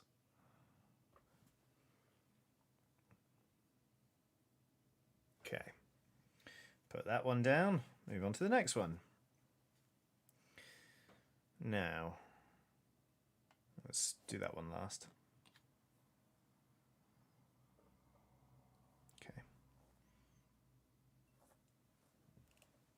I'm going to go for like another half hour and then have a little break, and then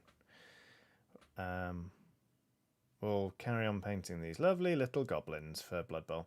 WhoMD21 says the lads all had names though, right? Oh yeah, the lads had names. They're cultists, yeah. Not that they were ever used. I sort of shortly before the show thought I'm going to need names for these, so I got my phone out and I think I googled Roman senators and just wrote a bunch of those down. Handy thing about Roman senators is there were bloody loads of them.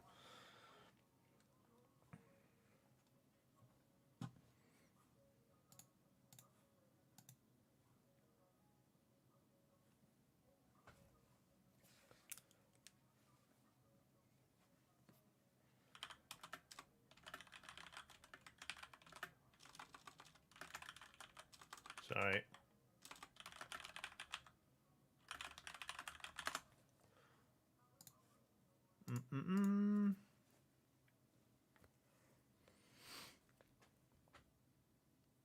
Ah, that's right. Jane shared the lads' names in the podcast. Thank you, Jane. Peter Fisher. Nearly called you Jane then. That's not your name at all. Oh no. Rob Deerville says, could we have an F in chat for my plastic cutters? The spring just snapped, snipping a zombie's arm from the sprue. That's annoying. Especially when you're in the flow of things, to have something just break. I've had snips break on stuff that really they shouldn't break on. It's funny, isn't it? Guess, you know, when it's time for your snips to go, it's time for your snips to go. Jonah Wilson's on a super chat saying, hey there, Mix Chiodini. A pleasure to see you this fine day, good person.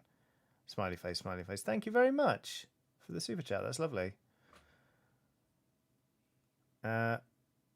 I do use they, them pronouns, just so everyone is aware.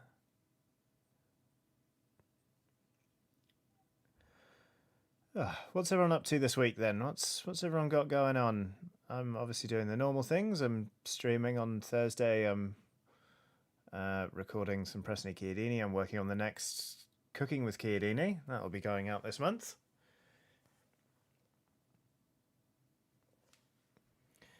Hoping to see some friends for some board games, but I'm also, it feels like a busy one, probably just because I've been away for a while.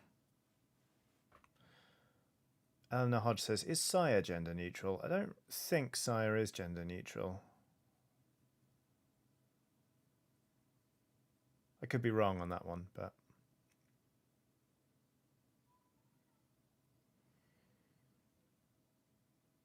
Emma Benton says, more wedding planning and work, but boo, work. Yeah, fair enough.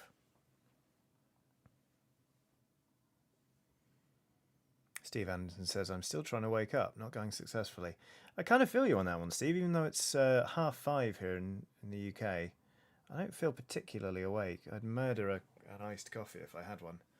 But,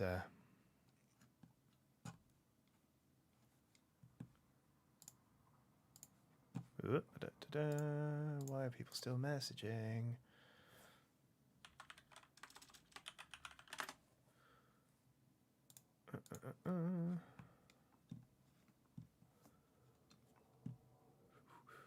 Chaos says, trying to finish this giant X-Wing ship with more than 30 lights in. Bloody hell. How big is that thing? Must be enormous.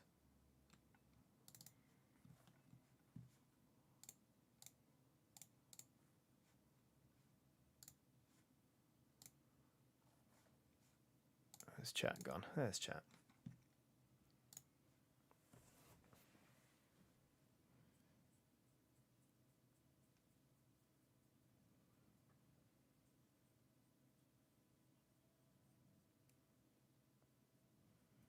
Okay, I'm really, really pleased with this terracotta colour, actually. Pleased to say. I was a bit worried about it, but hopefully you can sort of see... It's already, like... It needs another coat, but it's nice and rich, and I'm enjoying that greatly. Right, let's do the other shoulder pads terracotta as well. Why not? Let's get some more on the palette, actually. Oh, it's the new epic squid ship. 8 lights in each of the 4 tentacles, and then also the 2 main portholes. Wow. Blimey. Jacoby says, incidentally, a friend of mine was trying to find a gender-neutral aunt or uncle term they liked, and honestly settled on goblin. Wow. It is difficult, actually, the non-gender specific aunt or uncle. People have said, like, auntie or noncle, and it's just like, you know what? No. They sound very strange. So maybe just goblin is the answer.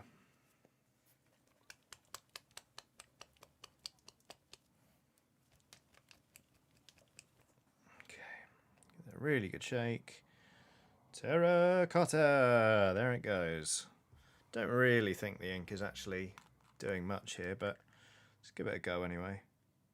I have used ink to water down my paints rather than water before, especially with greens, and it's been really good.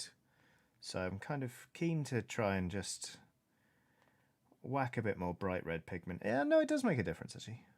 Keen to keep using it since I've started, but it's not something I play around with too often.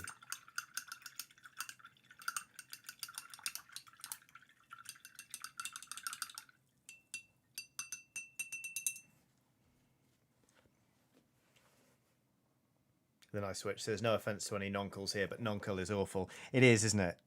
It's the thing is, it sounds like an insult. And Jack Wood said that auntie is a bit too close to the C-bomb, which again, yeah, completely.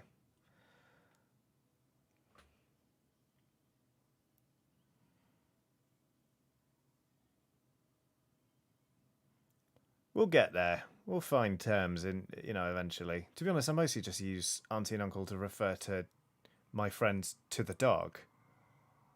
Like, I'm not Watson's dad or parent because she's my dog. Like, she's my buddy. But she absolutely has uncles and aunts. And whatever we want to call non-binary people of that same sort of relationship.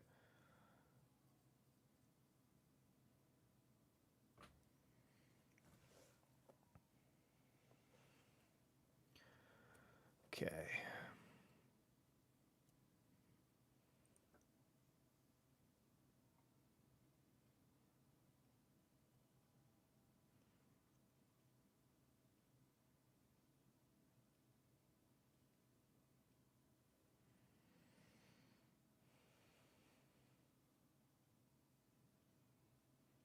Oh yeah, they've got shoes.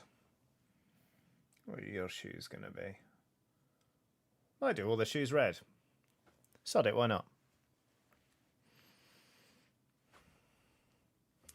Checkerbeard says there are worse ones on non-binary wiki which lists avant, TT, unti. TT is kind of, that's derived from Spanish, I think. Because like Tio and Tia, but I think TT is like just sort of an incidentally non-gender specific sort of cutesy rendering of both of those words.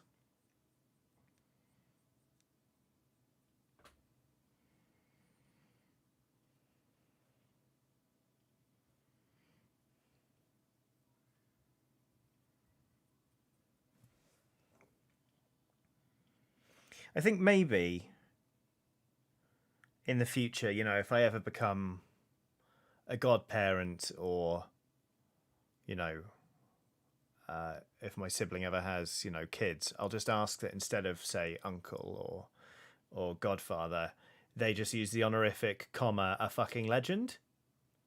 You know, just like, so Johnny, a fucking legend. And people will be like, sorry? It's like, oh, sorry. My, my godparent, Johnny, a fucking legend. And that would work. It's modest as well. It's not too self-aggrandizing, I think. We'll just go with that.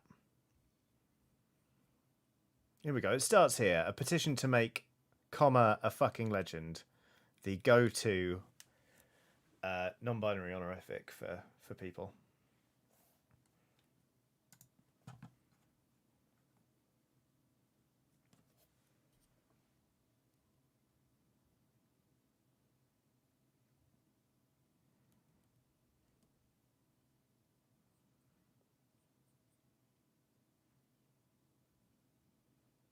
Okay, good. People seem to be behind a fucking legend as an honorific. All right, these are coming together. Turns out the shoes are helping, weirdly. Sort of tie this little horrible lot together. Cheerful Spider says, how about a team goblin of earthly delights? Why be a godfather when you could simply just be God? Googly Eyed Skull says, how about sparent? For spare parent. That's quite fun.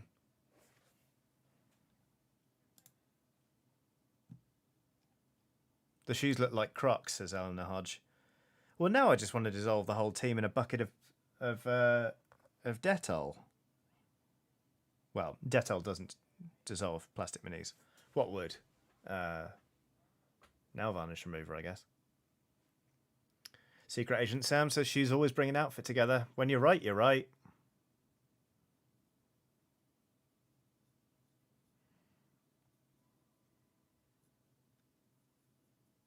When you're right, you're right.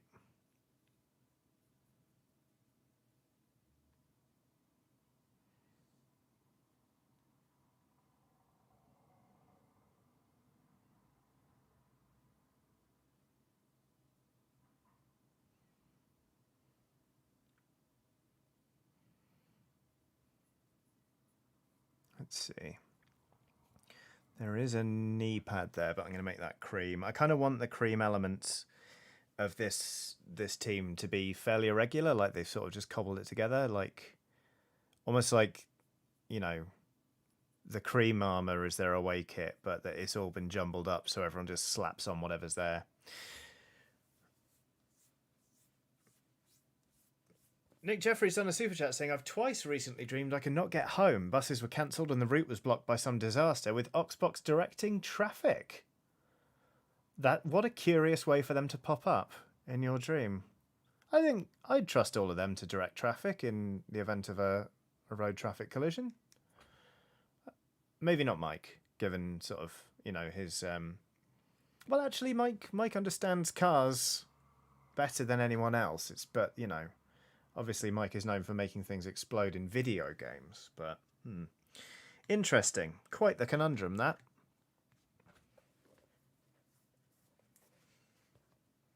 William Black says, since I introduced my nephew to Gravity Falls, I'm a grunkle.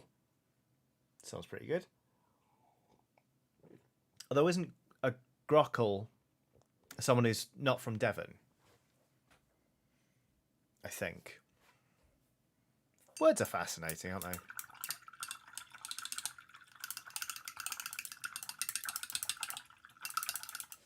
I'm going to let that up, actually, because otherwise it's going to bother me.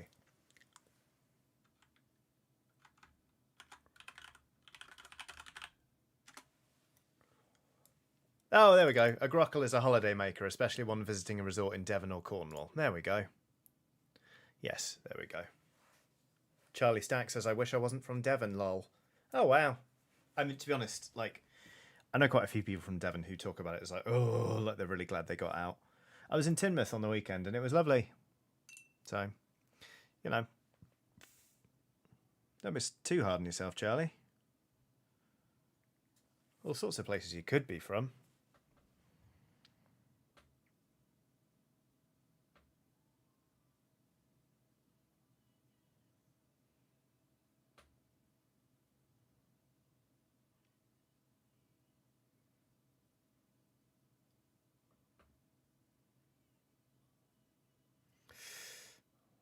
Why is that? Got some paint off that, actually.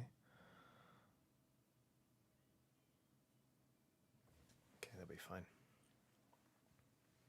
Joe Miller says, oh, Johnny, are you excited to see ogres in Total War? Unfortunately, Joe, not at all. I do not play Total War. I cannot handle strategy games like that. They just fry my brain, unfortunately. Otherwise, I would be, I'm sure, absolutely delighted. I really thought about getting into Total War Warhammer. But I watched some of my friends play a bit of a campaign and I was just like, no, I can't do it. I don't have that sort of mind, which is why I always lose at Age of Sigmar, to be perfectly honest with you. But again, I'm getting to that point where I'm like, will I ever really play Age of Sigmar again, or will I just carry on painting Skaven because I like them? I think I might just be Blood Bowl from here on out, if I'm perfectly honest with you. Simon Ragg has done a super chat saying, as a native Devonian, Grockles is interchangeably swapped out to mean a-holes. I figured, yeah. Yeah, that adds up. I got some very choice looks from people in Teignmouth, I'm not going to lie. I went into a pub with my wife. We sat down and just had a nice relaxing pint, and there was a man there in sort of late middle age. He looked at me like he wanted me to die for about 20 minutes. It was great. I just kept smiling at him, which probably didn't help, but his fault for being a xenophobe, I guess.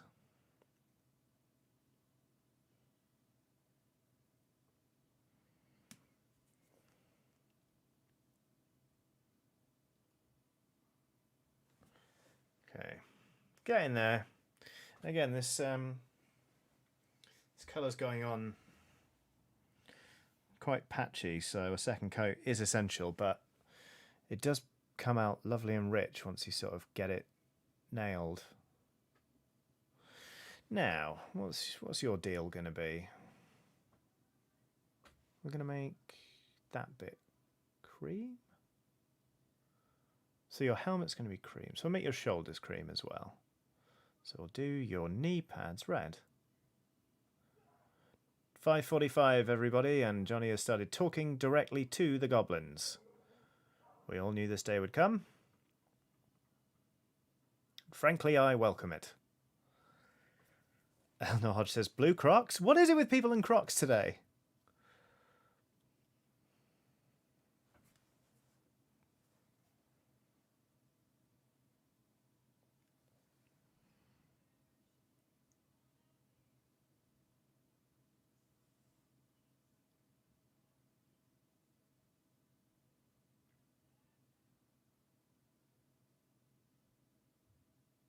There we go.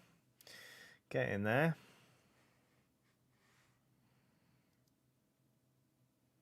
Maybe platform Crocs, says Eleanor. Would you stop it? William Black says Gabaro Grottuzo. Unfortunately, I didn't realise the reason Spurs fans were kicking off so much about the idea of Gattuso being appointed head coach is because he said some pretty sexist and homophobic things in the past, and I think some racist stuff. At least so the allegations say. So we're sort of quietly rowing back on the all the Gattuso stuff, really. The Nice Witch says, we just want the Goblin to be comfy. Okay, a lot of people actually getting behind Crocs right now, saying that they are comfortable. Okay, that's fine. I don't think they're that, Blood Bowl is a sport in which people regularly get tackled to how they die. I don't think Crocs are the ideal footwear for an activity like that, Forgive me, but I just don't. Jordan with an O says Crocs Gobbos. Incredible. Eleanor Hodge says I don't actually own a pair. But then what is this, Eleanor? Are you on commission? What is this? Is this some sort of bet? Will says, from what I've heard, being in a coma is comfy too, but I don't want to be in one of those either. Ouch. Absolutely brutal. But fair.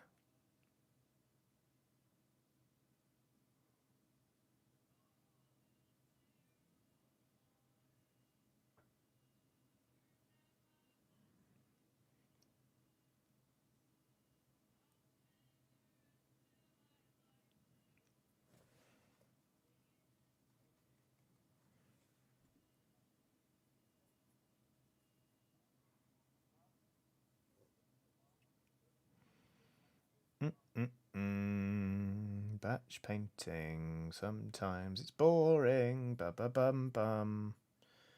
But the last time we painted and spent 4 hours on one model, I thought that was a lovely indulgence, but maybe I should try and make some actual headway with this lot.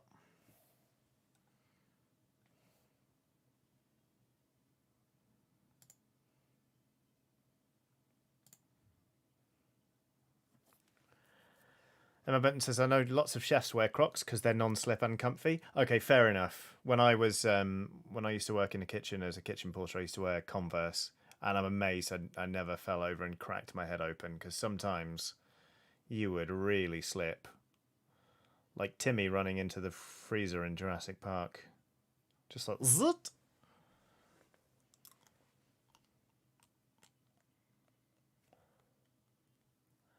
Kobe Morris says, Johnny, have you ever interacted with official D&D lore before? Magic the Gathering is doing a big expansion based on it, but it seems a bit overcomplex for a game you essentially build yourselves. I've dabbled. Like, when I used to run D&D for Dicebreaker, we were using official source books and, setting it in like Eberron or Avernus and stuff like that. But no, not really. Like, and I know so little about Magic the Gathering anyway. I'm really not a player. I've played it maybe twice and I'm shit at it and I don't really understand it. So no, I'm not going to be going near that, unfortunately. Maybe in the future, once I've learned a bit more about Magic. Like, I don't dislike it. When I was on Dicebreaker, we did a whole bunch of sponsored content where, like, I'd be doing a video about a new expansion and sort of some of the new cards and how they tied into the lore and stuff. And so when you're researching that kind of thing and writing a script, you do end up learning a tiny bit. And sometimes I'd see a card and be like, oh, that's neat synergy with that. I get that now. I can see how that would work, So yeah, it makes sense.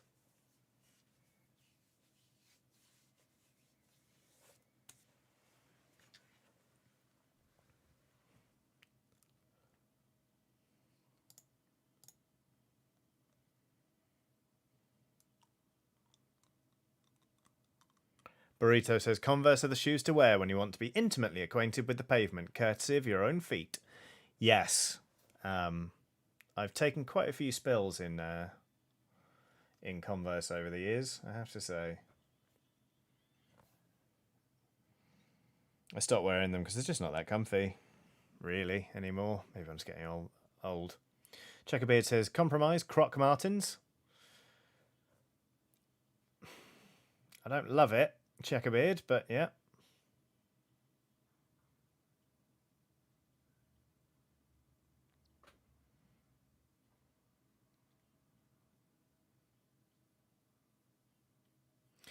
Talking of card games, though, Doomtown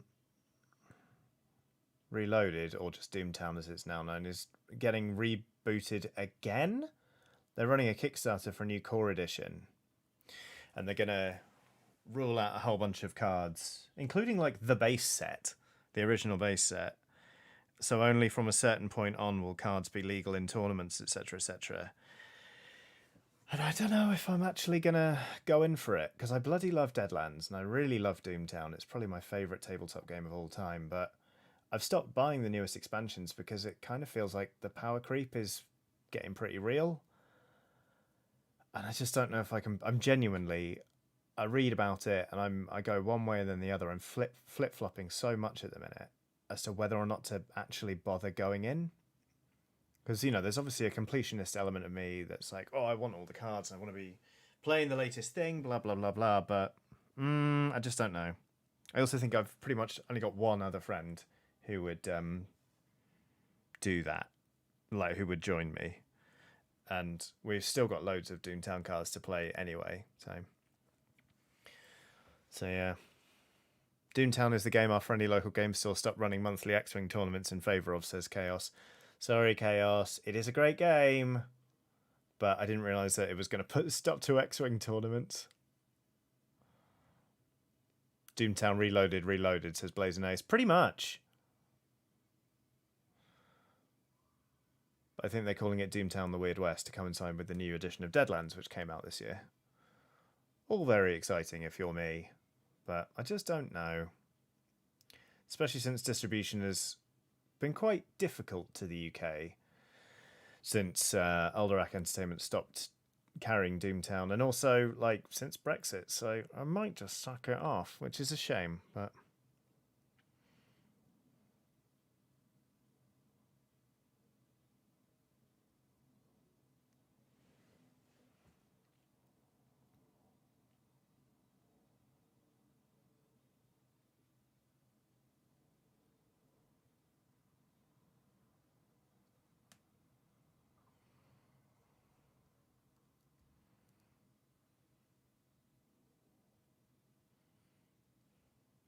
RV Dammit says still fond of the classic Deadlands. Deadlands is lovely. It's had some very iffy historical elements to it, but it's such an atmospheric RPG. I still really enjoy it. The new edition's good, actually, at kind of taking all of that shit out, which is nice. Go hard, get wheelies, says Aquashan. Are we going to have like the first ever Lovely Skeleton Pals meet up once events are on again, and everyone's going to turn up in just wild footwear? I've seen people talking about tie-dye Crocs. Aquashan is talking about going in for wheelies now. Going to have people on those weird sort of kangaroo stilts. It'll be a quick meetup because we'll probably all get kicked out quite swiftly, but you know.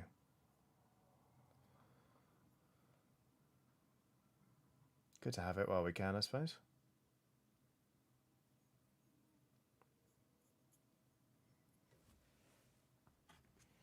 Alright, this team's sort of coming together okay. I'm going to paint one more gobbo in this terracotta colour, and then it will be about 6 o'clock, and we'll have a little break. Call it 5 to 7 minutes. So everyone can go to the toilet, get some fluids on board, have a stretch. I might open a beer.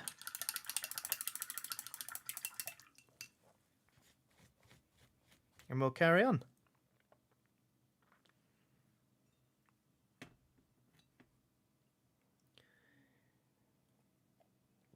CookieCat94 says, platform shoes filled with skulls. How about that?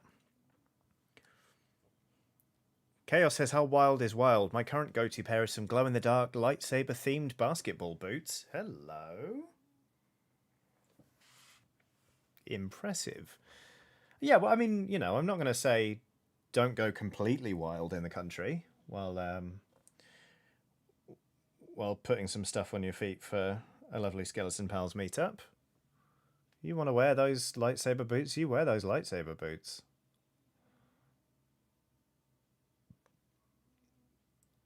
As long as it's nothing, you know, illegal or cruel like those, was it in The Simpsons, Disco Stew's platform shoes filled with dead goldfish. Then I think we'll be grand.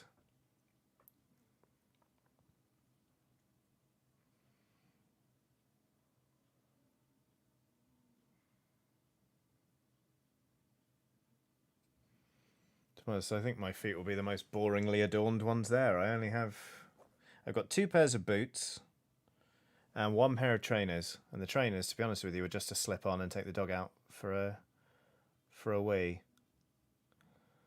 I got rid of all the others.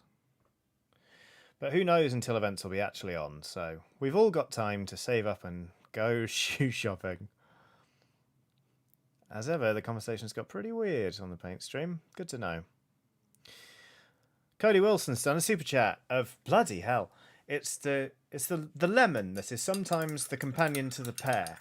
The lemon is kind of like almost doing like a flash dance kind of run on the spot, and then drops to one knee and goes da-da! And as it does that, some like segments sort of fan out, almost like a cape cross with a peacock tail, and they look very, very happy. It's almost like they're celebrating a goal. They're like, no, yeah! Thank you very much for the super sticker. They get more and more complicated. I'm swearing, you know, this is just being done to wind me up, and eventually there's going to be one that will force me to act out the entirety of Macbeth or something. The Nice Witch says, do we have any lore on the lemon? No. I know nothing about the lemon apart from that it occasionally associates with the pear, who enjoys relaxing, but also I think seems to like sports. If there is a lore wiki on any of this, please let me know, because I spend a surprising amount of time each week describing these characters, but I don't know who they are.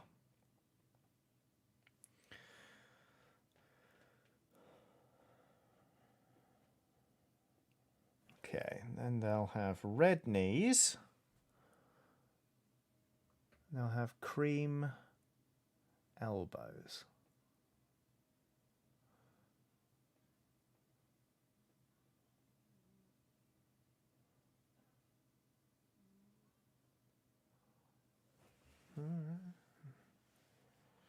The Nice Witch says, yeah, I would like to keep up to date with the fruit canon. Exactly, wouldn't we all?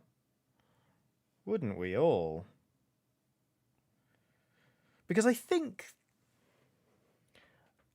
that lemon was meant to be celebrating something just then. That wasn't like an anguished cry, like when Leonardo DiCaprio was like, no, in the middle of that Baz Luhrmann Romeo and Juliet version. But you never know. All right, here we go. Hermit Prime. Shit, they've introduced a 3rd character. It's the lemon again, but the lemon is now sitting down in a purple chair. The lemon has one leg crossed over the other and is wearing some sunglasses, as if to say I'm a lemon and I'm playing it cool. But as the sicker starts, the lemon raises the glasses off one of their eyes, or both their eyes, and goes like, hi! Next to them at their feet is a small fruit that is blue, with a leaf coming out of it, but I don't know what fruit it's supposed to be, and it seems to be laying down on a beach towel, and it goes, hi! Along with the lemon. Who are these people? I don't... What is this? What is it? It looks... Because you know, like they do blue Fanta and it just tastes weird. It's like that's the fruit from blue Fanta. Thank you for the super sticker, Hermit Prime. Apparently it's called Energetic Lemon. Wait, is it meant to be a lime? The companion? Baby lemon is green? Is that green? That's like... I'm sorry, if that's green, I'm the Pope. Kumquat with a suntan? I don't know. I don't know what's going on here, but it's 6 o'clock, and I think we've all earned a little break. So we're going to have one now. I'm going to nip to the toilet. I'm going to have a little stretch, and I'm going to get a beer out of the fridge because I feel like having one, to be perfectly honest with you. But the next sort of, it's a cyan fruit baby. Says Aquashan. See, I don't know.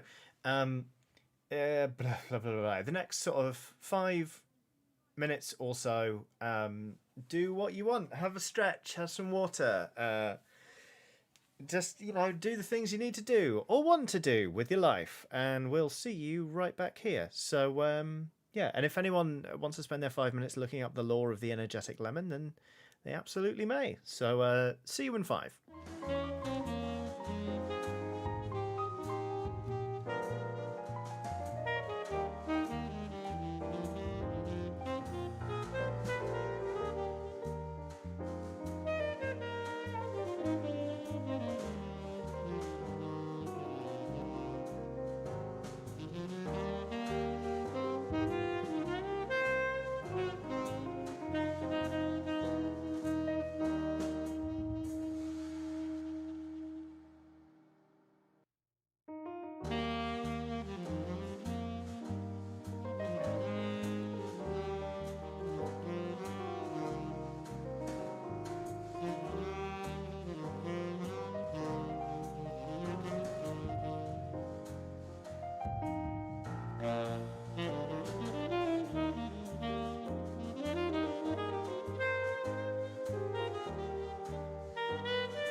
Hi, welcome back. It's me. How was your 5-minute break? Was that 5 minutes? Maybe that was 4 minutes. I'll try not to do anything entertaining until it's been a couple more minutes, just in case anyone's still. If you can hear me and you're not back from the break, don't worry. You still got time. I'm not going to do anything fun. Because I think I ballsed up my timekeeping there. Sorry, hang on.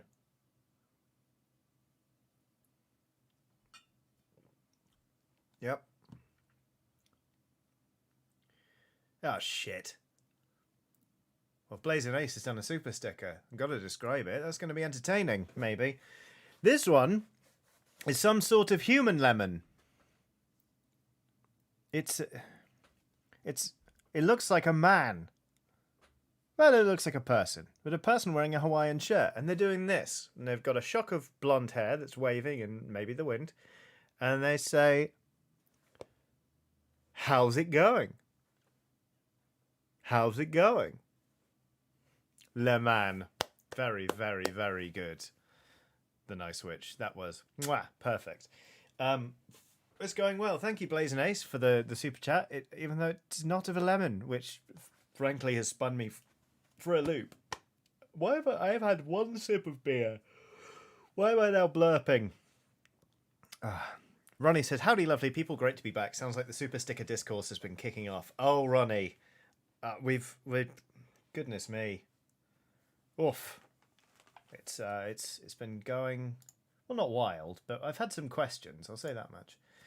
I'm also gonna cue up this song in my ears because I can't stop listening to it. James Marston has done a super chat to say no fun allowed here. Just popping by to say hi before I jump into my D&D campaign's first one shot.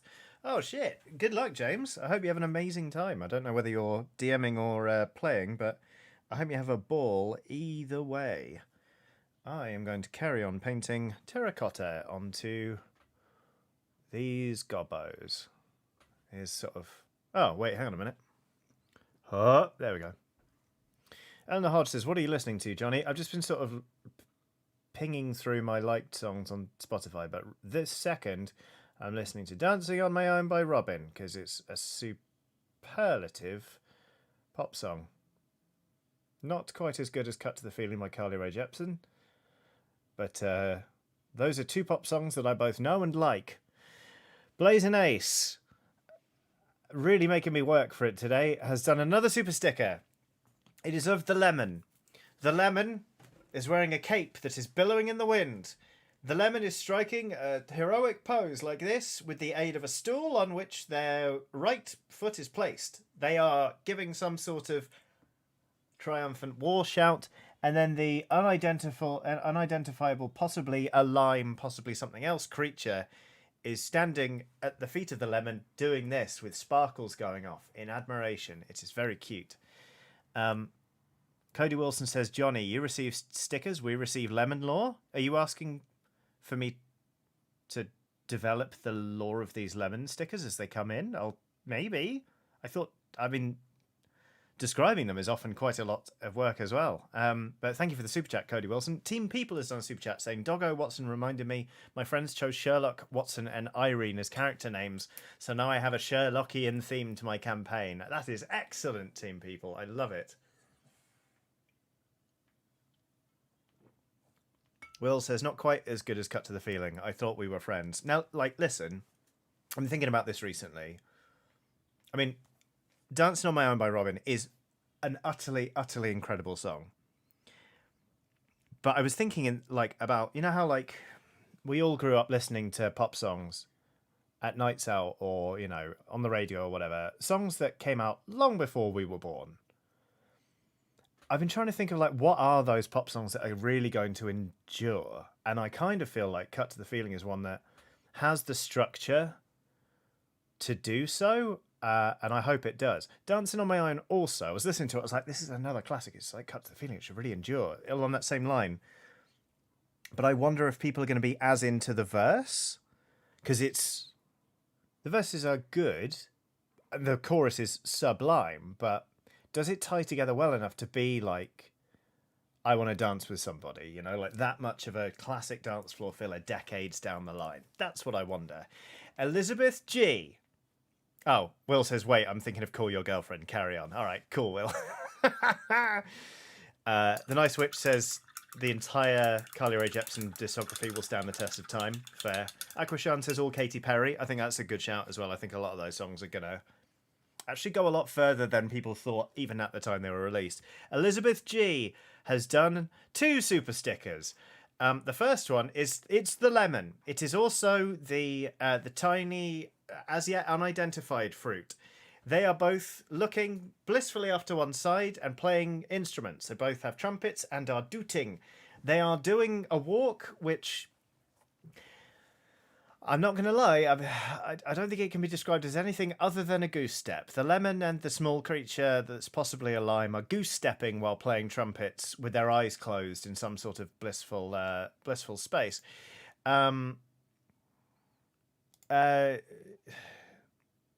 We may have to cancel the lemon. I don't know.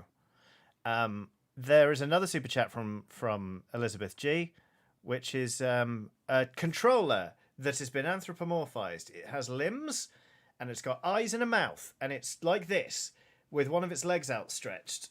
Like, fucking hell. Christ alive. Like this. But then it goes, critical hit, and pulls its leg in. And the critical hit comes up above and below it in text.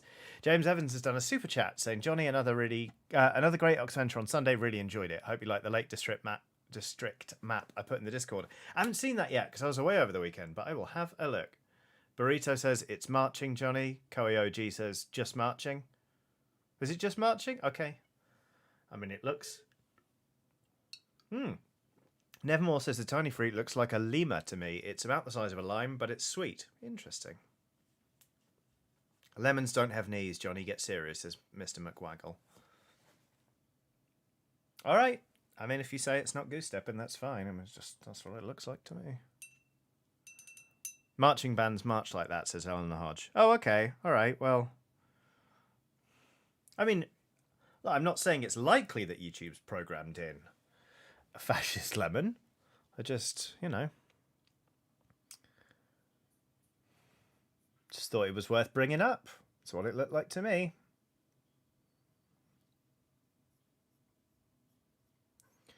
Oh, terracotta, you're a lovely colour, but why do you go on like this?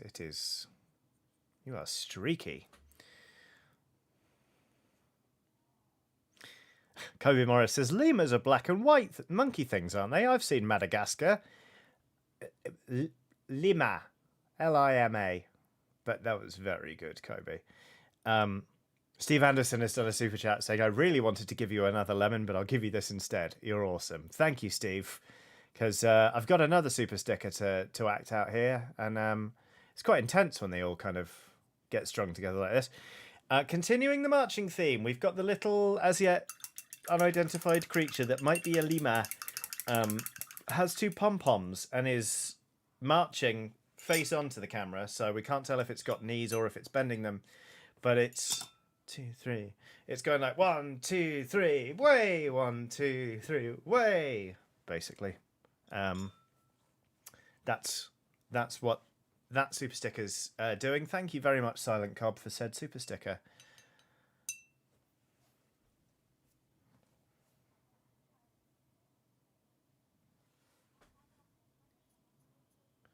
Now let's see. We're going to make that bit of the helmet cream, I guess.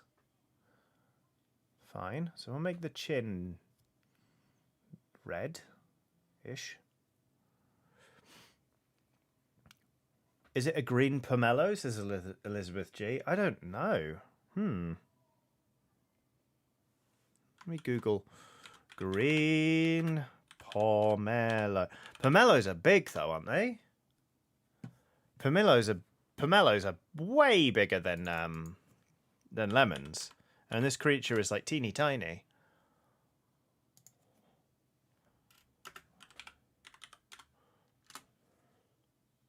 I think it might be a lime, So Simon Ragg has done another super sticker. It's It's the lemon doing the running and then the dinner thing that I described earlier. With according to YouTube, canonically it's just a baby lemon. Says good luck or a quick death. Oh, all right. Here we go. But yeah, Simon Ragg has done a super sticker of the lemon, sort of giving it one of those, which I made it look like it was flashing there. Linon says that lemon has knees. Oh wait, yeah, when it's running, it demonstrably has knees, which means that it is choosing not to bend them while playing the trumpet. But does that mean it is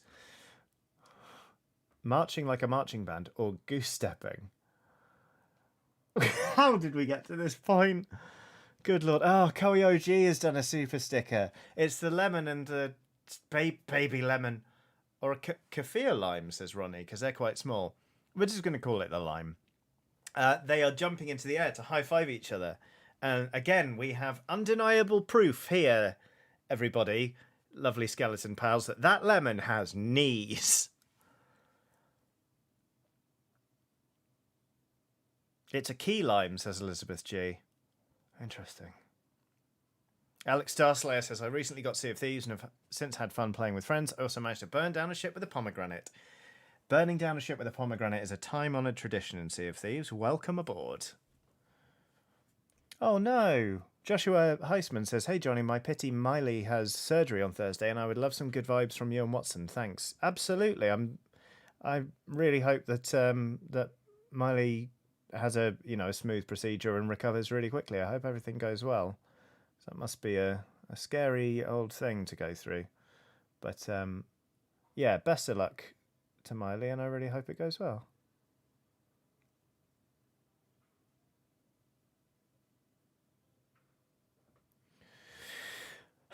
Diana Maria has done a super sticker of the lemon synchronizing blowing a kiss with sort of a leg move. So the leg sort of comes in and out. So it's like, mwah.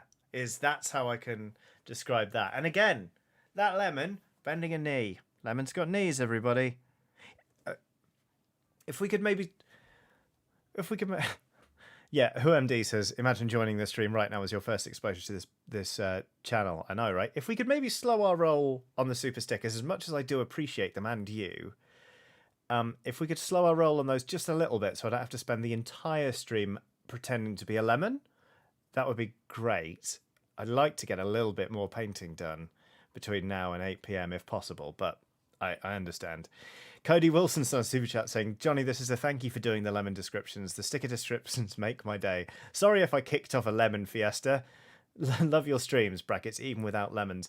No, that is fine, Cody. I think we all appreciated the lemon fiesta as much as I appreciate you, number one, giving me that super chat, and B, avoiding using the words lemon party. I see what you did there, and I think that's actually really great.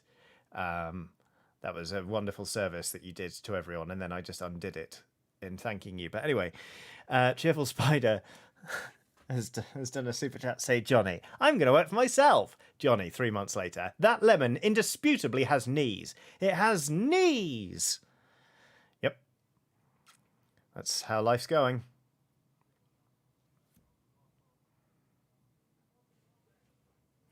Emma says, I repeat, how did we get here? I don't know. Oh no, Kieran says this is very much my first stream. I have no idea what's happening. Hi, Kieran. Welcome aboard. This is normally quite a chilled channel, if not always a sensible one. But super stickers, you got to describe them, you know? So I guess that's how that happened. What is that? Okay, all right. Well, I'll do that bit terracotta, won't I?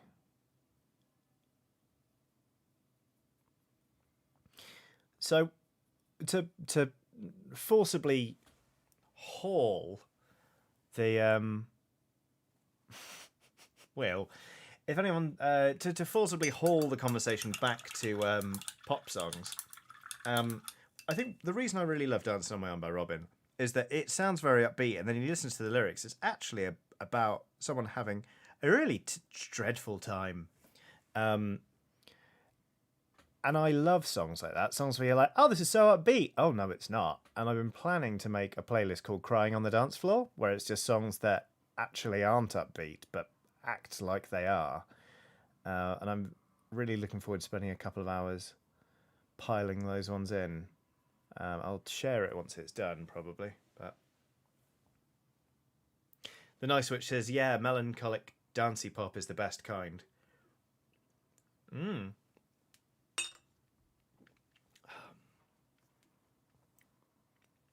Desperation pop. I have a playlist like that, says Secret Agent Sam. Amazing.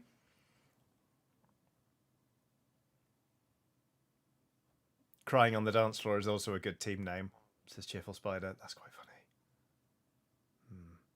Crying on the Dance Floor. Are we also panicking at the disco, says Emma Benton. If you like that, you also might enjoy Churches as well. Brilliant. Jack Wood says, big fan of a deceptively sad banger. Perfect. I think this is going to be a fine playlist, isn't it?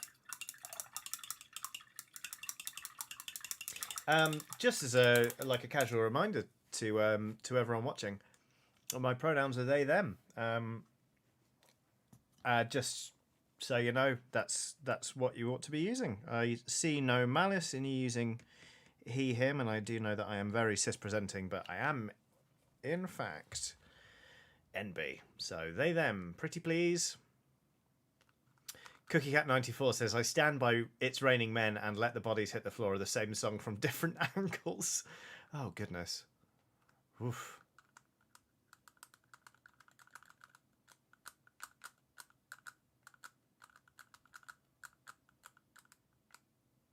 James Abgi says, does the opposite exist? Dour downbeat songs with cheerful lyrics? Yeah, I reckon.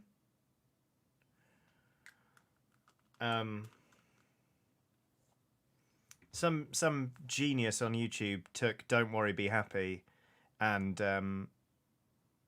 using the original record, changed it into a minor key and made it Don't Be Worry, Don't Happy, and it's incredible. It's very, very good.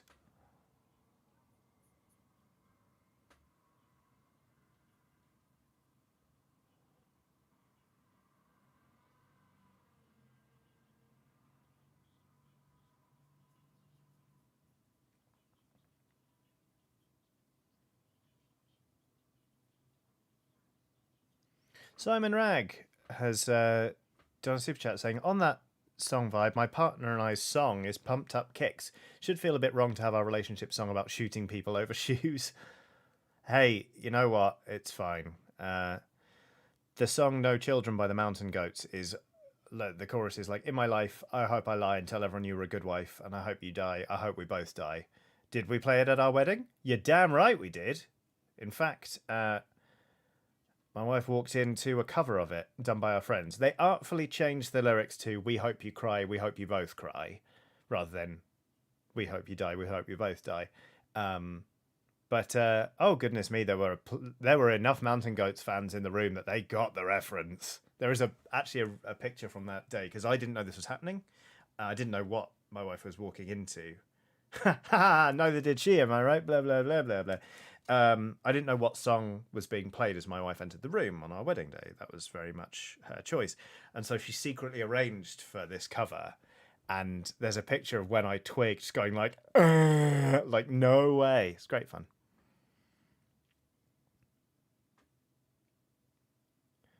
Let's see. Josephine has done a super chat saying, what's up, Johnny and chat? I just got back from my first gym session in 9 years. Ow. Hugs for everyone because I feel like it with heart emojis. Congrats on the first gym session in 9 years, Josephine. That's got to feel amazing. Make sure that you stay hydrated and that you do some good old-fashioned stretching to ease the aches and pains. But yeah, seriously, it takes motivation, especially after the last year and a bit, to actually go somewhere and get a gym session done. I find gyms very, very stressful because of all of the other people who seem to know what they're doing. So hats off to you, frankly. Oh my god, Will says, I've told it before, but once again, a CD ordering issue caused my pal's wife to walk down the aisle to Want You Bad by The Offspring instead of When I'm 64. Absolutely incredible. Wow. Wow. Yes, please. You could only read my mind. You and know the things between us ain't right. That's incredible. I know your arms are open wide. You're a little on the straight side. I can't lie. Your one vice is you're too nice. Girl, now can't you see? I want you all tattooed. I want you bad. Fuck, that is brilliant. Oh my god. Oh my god. Oh, Mr. McWaggle says, my hubs and I walked down the aisle to Birdhouse in Your Soul orchestral. That's beautiful. I don't think I'd ever heard that song until somebody requested it to be added to one of the playlists at our wedding, and now I really, really love it because it's just a banger. No, I must have known it, but I associate it with my wedding now anyway, is what I'm trying to say. I want you in a vinyl suit. I want you bad. Oh, that's absolutely done me in. Oh, yes, please. Yes, please.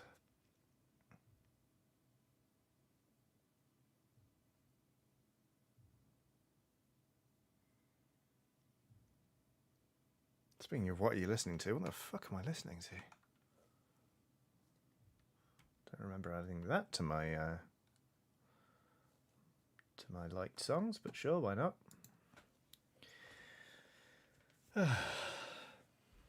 Kirsty Grant says, my partner and I song is the Skyrim Dragonborn theme. Hot dang!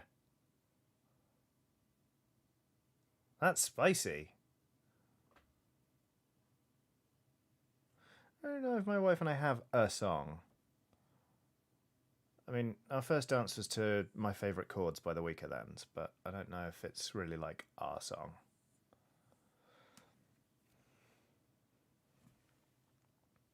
Take Control by Old Gods of Asgard, says Hermit Prime.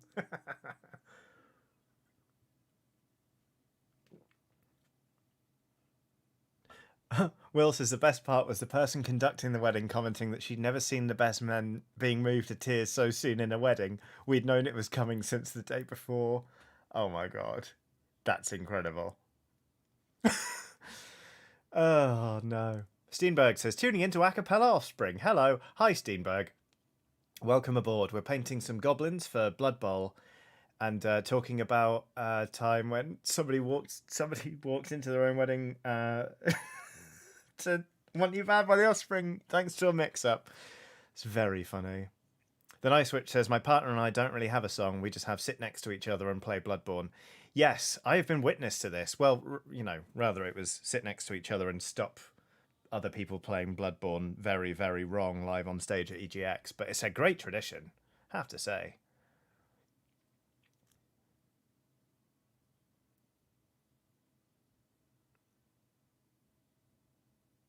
That's a bit untidy, isn't it? There we go, Johnny. Well done. Steve Marston says, oh, damn, the Weekends. That's a reference. The Weekends are one of my favourite bands of all time.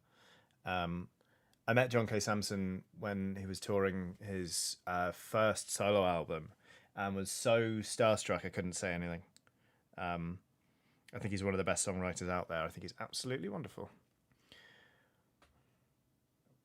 And my wife had a big impact on my music taste when I was like in my early teens. So, yeah, the Weekends became a really big part of that. And the Mountain Goats and all that kind of stuff.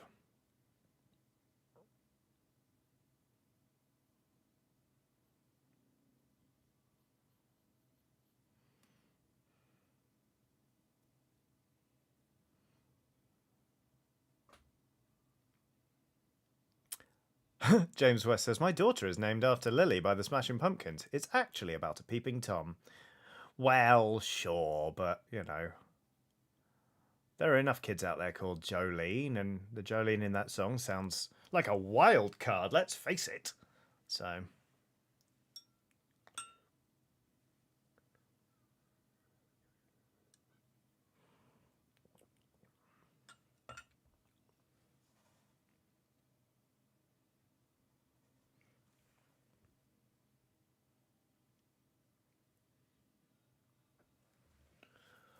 Ooh, Nicholas Pillblad says, numbing the first raspberries from the garden. For some reason, the autumn bushes are giving berries and not the summer ones. Still tasty, though. It's probably due to terrifying climate change, Nicholas. But you know what? Enjoy the raspberries and know that while the narrative has been changed so that consumers are sort of being blamed for global warming being very, very bad, it's actually just a small number of corporations who are willfully destroying the planet for short-term capital gain. So enjoy the raspberries. I hope they're not too tart. And fingers crossed the summer bushes start putting out fruit soon. Hey. Nice and bright and breezy. Good. How we like it here on youtube.com/Johnny Giardini. Is that going to stay cream? Yeah, why not? Why not? Why not? Yeah.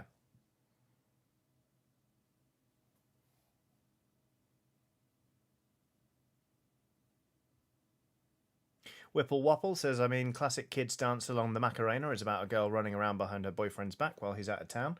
Cotton Eye Joe is about sexually transmitted diseases. Because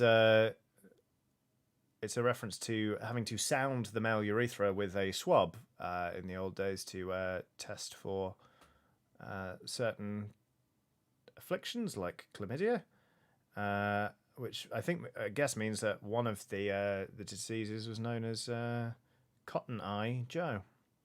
Okay, he's got Cotton Eye Joe. If it hadn't been for Cotton Eye Joe, if I hadn't been riddled with so many STDs, I'd have been married a long time ago. And we were all kids, just square dancing on the dance floor, eh? Cheerful Spider says the old days. Well, you know what I mean. Not the old days. I mean, obviously, like swabbing a penis has only stopped being a method relatively recently, but you know, it's not a method anymore. They don't do it that way, so you know. Anyway, la la la la la la la la la la la. Isaac Edge says, hiya, Johnny. Realise it's a little off topic. Don't be sorry, Isaac. You're saving us all from, well, basically me. But I'm starting to DM for my friends in about a month or so. Any tips for not biffing it on the first go?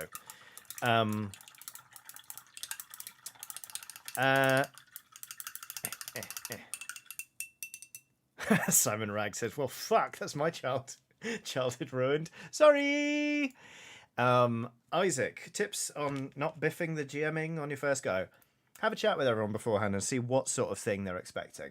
Are they expecting loads of combat, not very much combat? Are they expecting it to be very serious? Are they expecting it to be very farcical? Because if you all turn up expecting something different, then someone is going to leave disappointed. That's the best advice I think I can give, to be honest. But there are lots of other... To be honest, I talk about GMing most streams, but on Dicebreaker I made some videos on sort of how to GM or DM with Luke Westaway from Outside Extra, and just in general. So have a peek at all those. The Jigmeyer says, Johnny knows a lot about penis swabbing. It's why I come here. Yep, there we go. There we go.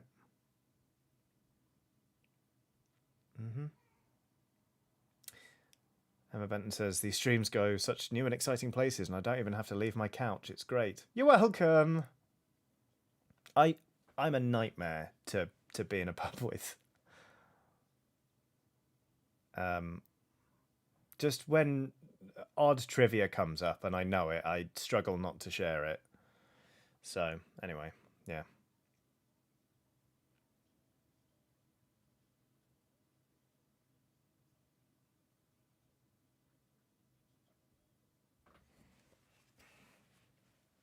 Ooh, Ronnie says, just finished my first ever commission. It's a duck wearing wellies. Woo!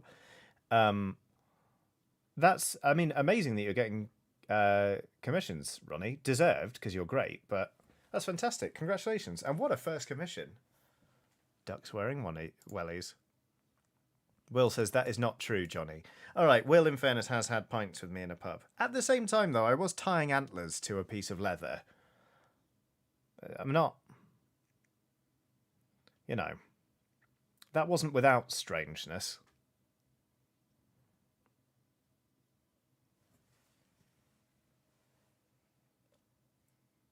Emma Benton says, I would love to hang out with you in a pub. One day I will hopefully get to once, you know, it's okay again.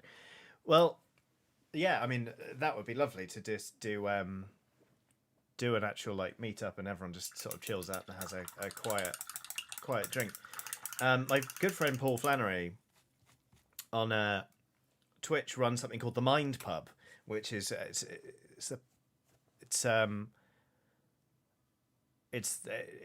is a pub in your mind, and basically he plays a theme tune that he's written, which is wonderful, about how it's the pub in your mind, it's the pub of the future, and he just asks everyone what they're drinking, and he plays some atmospheric sort of pub background noise, sort of has a chat with everyone for a bit, and then eventually he'll do something, like run a game or start playing a video game on stream or what have you. But it is a great show, and to be honest, I wouldn't mind if we did a virtual pub here. Maybe I'll ask Paul if I can pay him to come and run a Mind Pub for us. Because has anyone seen the Mind Pub in chat? Because yeah, it's a good show, is what I'm trying to say. Paul also does Nightmare Live, so you might know Paul from that. Emma Benton says, "Oh my gosh, that would be fun."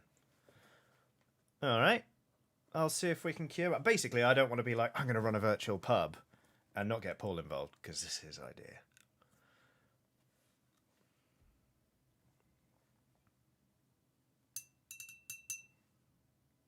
Alex Starslayer says no, but I'm going to. No, but it sounds good. I believe... Hang on, let me message. Mind Pub Gang, rise up, says Isaac Edge. WhoMD21 says, how similar is it to EG's Happy Hour Tavern Time? Oh, not similar at all, friends. Where have you gone? Flan. When's the next Mind Pub stream?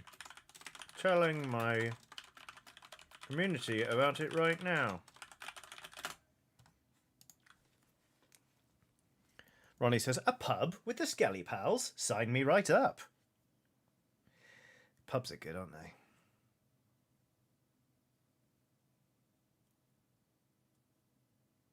Chaos says, I went to Nightmare Live years back at the Fringe. Everyone stared at me like a lunatic while I yelled the answer to a riddle when it was thrown to the audience. I know exactly the look you will have got from Paul et al. Yeah, that sort of whole cast are good friends of mine. They're really lovely people. Let's see. That would be fun to keep cream, so let's make this. Oh, but that's... Okay, yeah. All right, we'll make that 2 different colours. Wow.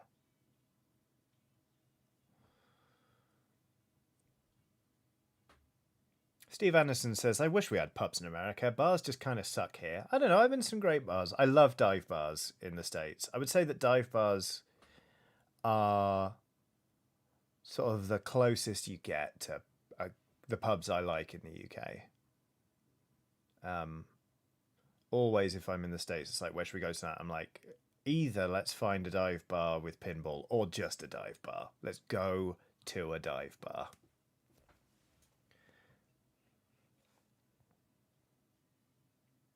Aiden Folk says, pubs are okay now we have the smoking ban. I couldn't stand them when I was in university. I know what you mean. Like, I mean, I used to smoke at university. In fact, I was smoking when they brought the ban in. And then I stopped when the ban came in. Because I was like, well, maybe, it'll be good if I don't then have to get up and go out and smoke or whatever. But it seems ludicrous to me now that we just used to let people light up constantly in pubs. You get home and you would just reek. In the morning, your whole room would stink of smoke because you've just sort of peeled off your clothes and left them on the floor and just like, oh, it was gross. Isaac Edge says, what the dickens is a dive bar? A dive bar, it's like a sort of like... It's a pretty... Americans help. Describe a dive bar, because I know what they are, but... What the... Will says, a few years ago I went to an English pub in Rochester, New York, and it turned out I knew the guy who worked behind the bar. That's brilliant. Johnny, have you seen Trolling Saruman on YouTube? Asked Leon outside. Yes, I remember the day I saw that. It was about, not kidding, 2011. It's a not fancy bar, says Abby Marie. Like, drinks are cheap. It's a dark, dingy, cheap bar. Yeah, there we go. inexpensive and chill. Yeah, it's a bar where they're just happy to let you get on with what you're doing. You know, like it's not table service. They don't have a gimmick. You know, they're pretty just straightforward with you. It's just chilled. I really like it. West Coast Weaver says lots of questionable people there, lots of locals, grungy atmosphere. Says Scott Springman. Yeah, sticky floors and such. It's Jack Wood says, is it like a flat roof murder pub? Not really, because I feel very comfortable in an American dive bar. I feel very, very uncomfortable in a flat roof murder pub. You know. But then like there was a dive bar in San Francisco I went to where this guy just came over and really aggressively asked me, really aggressively propositioned me, like yelling about it. And then I was like, dude, leave me alone. And then he was like, watch this, and tried to do a kickflip and stamped on a woman's ankle and nearly got thrown out, but didn't get thrown out. That was weird. But okay, we're getting quite deep now because Nialitho Rich says, what's the definition of a flat roof murder pub? Steve Anderson says, what bar, Johnny? I live in San Francisco. It was like... Was it like bar...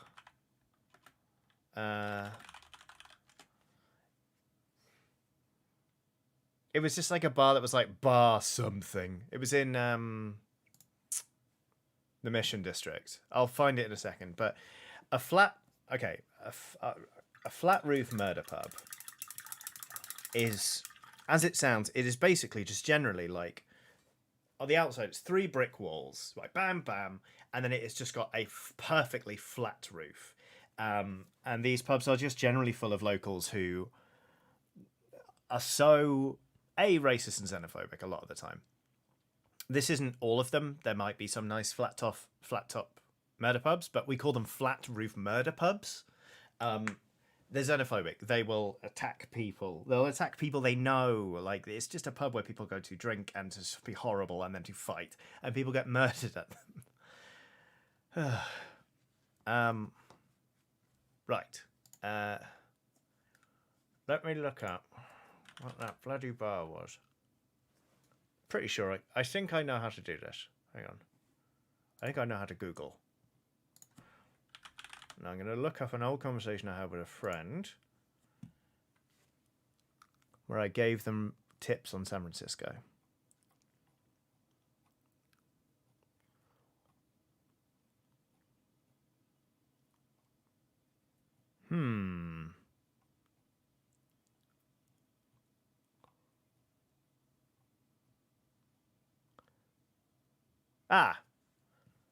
The 500 Club, I think.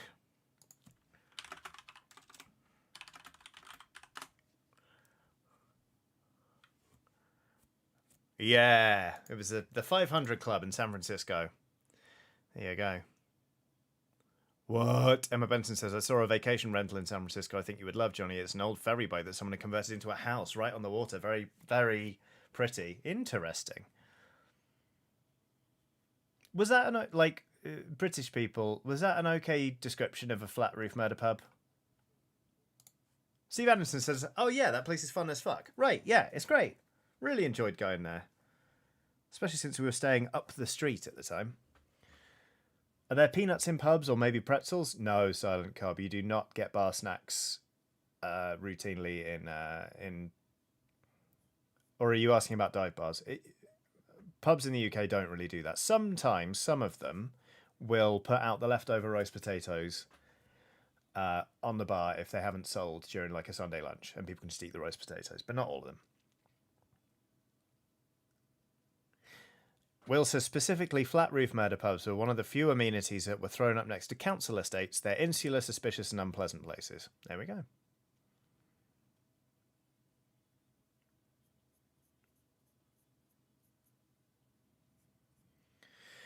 That's all going to be cream. I'll make that bit red.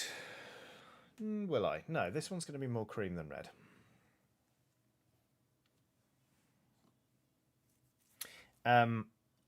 I have to say, though, there is a pub. I'm not going to name it because I don't want anyone to know where I live.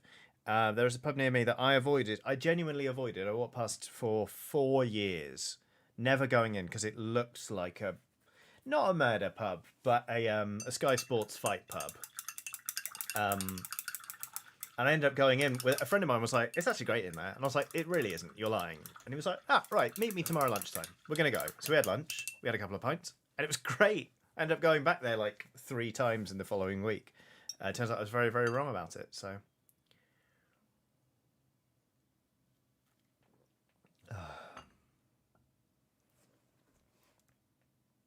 Oh, Alex Wright says, careful when giving tips on travelling to other towns. It might absolutely gut you when you find out certain places closed down due to COVID. I found that out the hard way. Yeah, rough. Yeah. Jack Wood says, I feel like we need an official taxonomy of British pubs.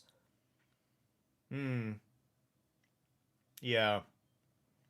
I'm quite pleased with Sky Sports Fight Pub, not going to lie. But then we also need there are lots of pubs in East London that used to be murder pubs. Like, there's one in Clapton called the Clapton Heart, where someone literally got shot there, but then it got taken over and done up, and now it's like actually quite nice. And what do we call those? Because there are lots of pubs that's like, it used to be rough. Someone got stabbed here, Like one of my locals is a former stabbing pub. But what do we call those? Like, it's tricky. I'm not saying I'm gonna, change the Patreon to be about this, but it's tempting.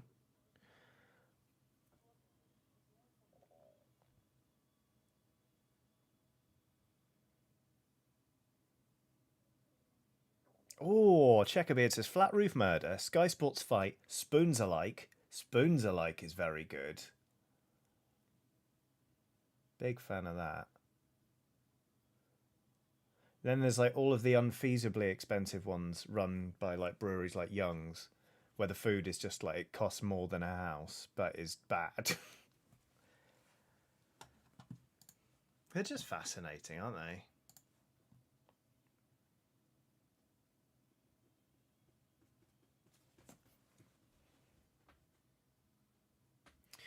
Okay, so kind of done all the terracotta sort of ready bits on these, and I'm quite pleased with how that's come out, really. And these still look quite rough because I've still got just big patches of unpainted bits, so I might just crack on and try and get the cream down there, and then it'll be time to start layering up the skin. Good Luck or a Quick Death says, do pubs in England have a jar of pickled eggs on the bar? No dive bar worth going back to. Back home would be without one. To be honest with you, pickled eggs in pubs have died down as a bit of a thing. Some of them still have them. Like, there's a pub called the Lord Nelson in Southwark. I had my leaving drinks from GameSpot there. And I know they have pickled eggs because I was talking to somebody, and John Blythe, or Log as some of you might know him, walked up behind me, hooked half a pickled egg into my mouth, and then started chewing it for me with his finger. Just going like, shh, I'll chew it for you. It was pretty, oh. Mr. McWaggle says, I keep forgetting that Johnny is also painting something on this stream. Oh, yes.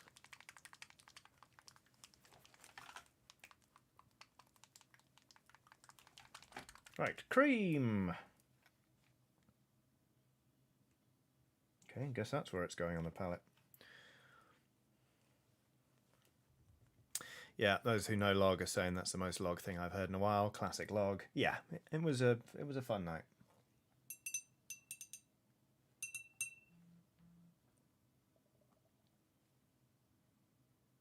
Right.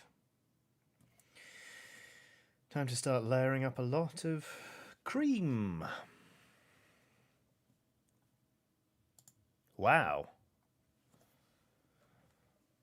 Chaos just told. That's quite the story of working in a bad pub. Holy crap.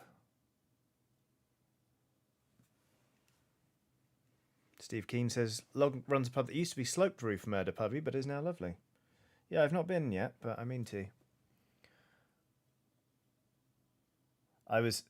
So when I went to Teignmouth on the weekend, it was for a friend's 30th birthday, which we sort of had in a very COVID safe, all standing very far apart on the beach, having some tinnies sort of way. But the night before, there were just a few of us. Josephine has done a super sticker.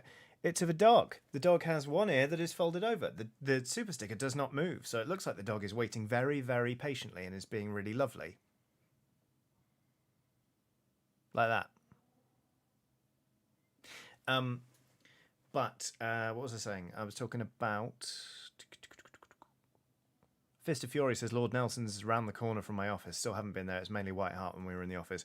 Go, Fist of Fury. The food is really good. The atmosphere is bizarre.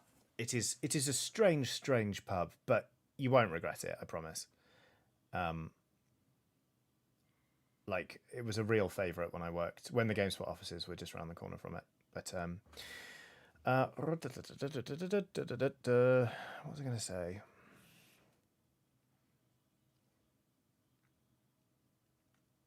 Uh-oh, Cameron Grant says, first time catching a painting stream. Hi, welcome. They're weird. I can't remember what I was saying. Sorry, everyone.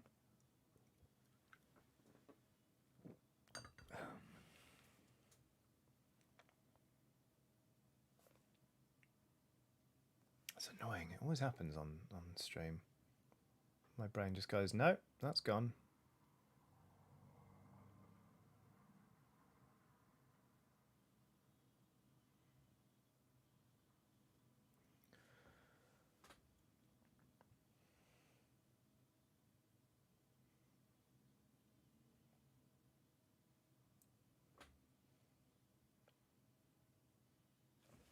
Here we go. That's the cream. Just on that back plate there.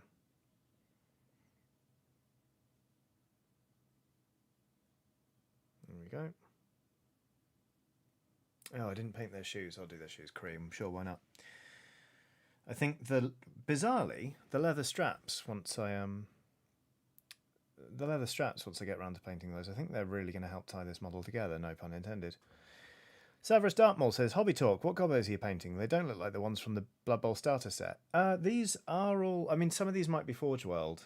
I know that these ones in particular are Forge World ones.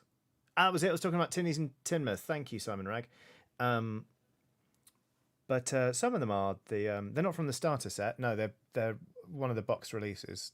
So these are actually older models than the new starter set. But yeah, these are Scarcrag Snivelers. So, Tinnies and Tinmouth. Went to a pub in Tinmouth where they were like, the people I was with were like, oh, this place used to be really rough. Like, la la la la, it's been done up. They were like, the karaoke stage was here. We used to come do karaoke, blah, blah, blah. And then they said, oh, this is where the pool table used to be. And I looked around and I was like, no, you can tell. Like, it had been perfectly painted. It'd only been awake. It'd only been open 2 weeks, and it still smelled like new paint. But you look around and be like, yeah, this was the corner where people played pool when they were so drunk they should be in bed. It just still had that vibe where it was so easy once they mentioned it for you to picture the 4 a.m. disaster pub that you really ought not to be in, but are, and for some reason you've entered a pool tournament with some people who genuinely scare you a little bit. It was incredible. It was actually, in a weird way, very reassuring because I was back here seeing where my friend had grown up for the first time. You know, like, very few people got invited from London because their friend was worried that we might embarrass them. Like, that the London contingent might be too embarrassing for all of, like, their Devon friends. So we were, like, the chosen special friends who got to come say hi. And it was just so nice to be like, oh, you had one of these pubs as well growing up. Like, for me, it was the St. Christopher's Inn on Borough High Street. It's also a hostel. And, oh, it's tragic. It's a very bad pub. They used to do... was it that one, or was there another one on that street that did karaoke? I'm pretty sure it was St. Christopher's. But, yeah... Borough High Street had some tragic pubs back in the day, I have to say. Simon Ragg says, was that the old Jolly Sailor? No, we actually went for a pint in the old Jolly Sailor, and that was where the locals stared at me as if they wanted me to die. This was the Brass, or formerly the Brass Monkey. We went in, and it's lovely. Nice beers, Very friendly staff, nice and light in there. It was very, very good. So, can recommend if you're back that way.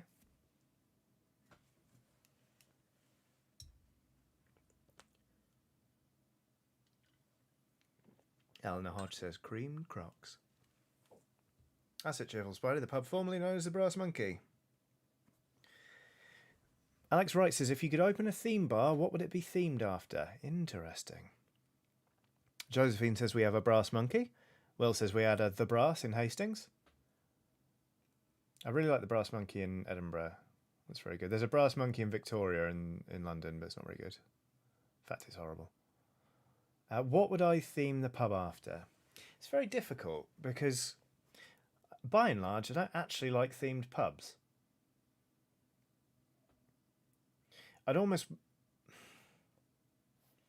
Okay, here's the thing. I would basically somehow want... Oh, Josephine says Bloodborne Bar. Okay, yeah, that's fair. I would want the whole theme to be that one shot in Lord of the Rings where Aragorn looks across at the hobbits and puffs on his pipe and the tobacco illuminates his eyes. That, but extrapolated into a pub. So not menacing, not so dingy you can't see, but just like... basically like a rogue's tavern. But I wouldn't want people to be like, it's a fantasy pub. I'd want people to come in and be like, oh, yeah, a bit like that bit in Lord of the Rings, isn't it? Fist of Fury says, the Strider. Like, if I owned a pub, I would go for atmosphere rather than a capital T theme, I think. Will says, bye gang, gonna go be a teenage superhero. Take it easy, Will. I hope you hero well. Jack Wood says, yes, light homoerotic tension. Exactly, yeah.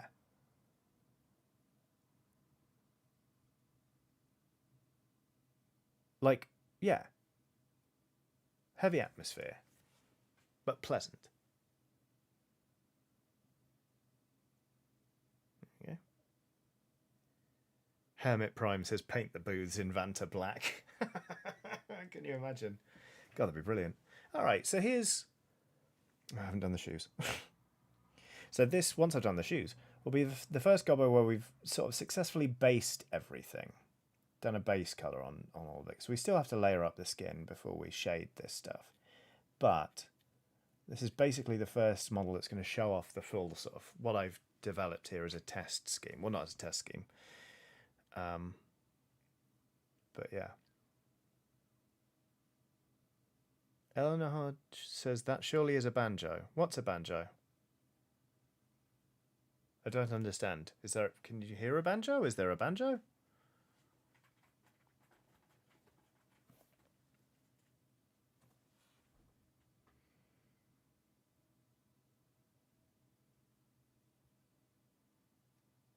On the back. Oh no, it's not a banjo on the back. No, it's a loon sign. It's the moon. Gobos tend to worship the moon, which can do terrible, horrible things. In Warhammer, I believe. So you can see it's a crescent moon. Seems more like a kazooie to me, says Cameron Grant. Boo, Cameron Grant! Boo! Big yellow question marks over their heads. Bloody hell, it's already 7 o'clock. That last hour absolutely flew by. Possibly because we were just talking about flat roof murder pubs.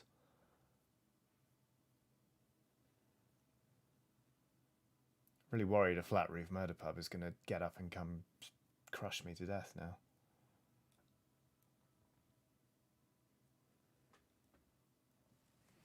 There we go. All right. So that's what they look like with cream shoes. I'm not that sold on it, but that is basically, and still need to do the leather straps, but that is sort of how the scheme is starting to come together, and I'm quite pleased with it.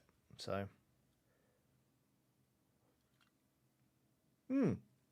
Eleanor Hodge says, in fairness, my banjo has a moon painted inside it, like the house in Final Fantasy VII. Neat. Okay, fair enough. Yeah. Greg Schwartzkopf says, thanks to Holiday Monday, finally caught this live for once. Hello, Greg. It is nice to see you in real time. I'm assuming the Holiday Monday is a reference to you being based in the States, so I hope you're having a lovely long weekend. I mean, wherever you are, I hope you're having a lovely long weekend, obviously, but as I understand it, yesterday was quite a big day.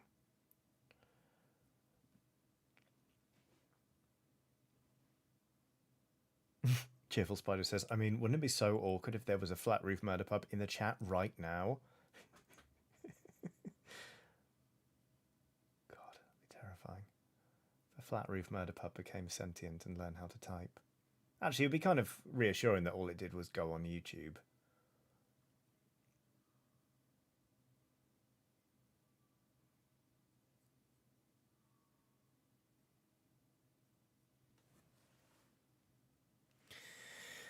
Okay. Well, this has been, for all that I'm doing, quite a large batch of gobbos, and therefore it feels like I'm not making tremendous strides progressing through these models. Like, I'm not going to get to not going to get shading these. I doubt it before we have to stop. What am I even saying? Paint good. Me like paint. These not look too bad, given do lot of in one stream. There we go.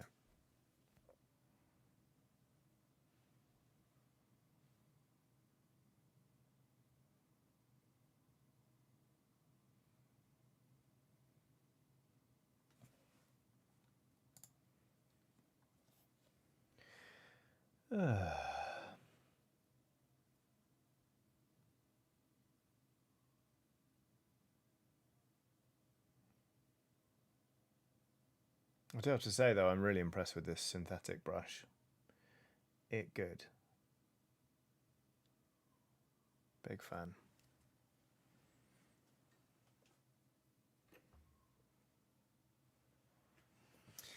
Josephine says, that reminded me of Johnny Fight Boss better when Johnny no wear boots. Johnny English real good. Yeah, he used to hate it when I take off my boots to do ducks. I mean, my feet never smell or anything, like, you know. But I was just more comfortable when I wasn't wearing my boots. I could tuck my feet under me. There you go. Eleanor Hodge says, do goblins have chainsaws? This one does. Yeah. So the thing about goblin teams is that they can spend a little extra money to hire on players that are referred to as secret weapons. So this one's got a chainsaw, for example. So you can bring them on, but if a drive ends, i.e. like if you reach the end of a half and start a new one, or if somebody scores a touchdown, you set up to kick off again, the ref will finally notice that someone has a chainsaw on the pitch and will send them off. So they are sort of time-sensitive special characters you only get to use for a while, but they can obviously do quite a lot of damage in that time. The dwarves also have something called a death roller, which is literally like a steamroller being driven by a dwarf, and it's a fouling machine. You can just really hurt people. There's also, I'm not painting it today, but there's a gobbo with a bomb running around with smoke coming out the top. There's another one on a pogo stick. This one has a flail, I think this is meant to be. I'm not entirely sure what it is. And there's one of them with an incredible flying flapping machine with which they swoop about the pitch. So goblins play dirty. Eleanor Hodge then asks, how many are on a team? You can have up to 16 in your team roster. So if people get injured or sent off, you can put new characters on for the next drive, but you can only have 11 on the pitch at any one time. Excuse me. Jack Wood says, Blood Bowl sculpts have so much character. They really do. And like, I think the fact that your roster is like 16 models if you really want to go the whole hog, or you just paint up 11 or even like 12 or 13 or whatever. It's such a nice little roster. It's such a nice small number that you can make a real project of them. Really try. I try a lot harder than I would if I was painting a unit of like 20 for an army of 100 models or whatever. But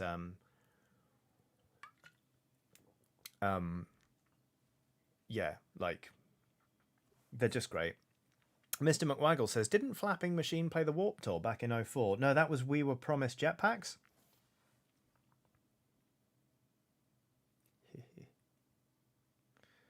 What's this then? What's this bit? I don't quite know what colour to make the chainsaw. This is a big old chunk of machine, isn't it?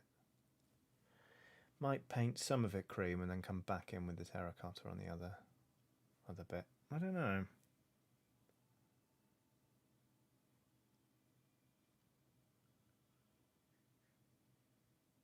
I'm going to paint... RD says, gotta go, Johnny. Good stream as always. Take it easy, RD. I'm going to paint all of this bit cream, and then I can come back in with the terracotta and paint it darker if I want to later. Why not? Secret Agent Sam says, glitter chainsaw. Not sure about that.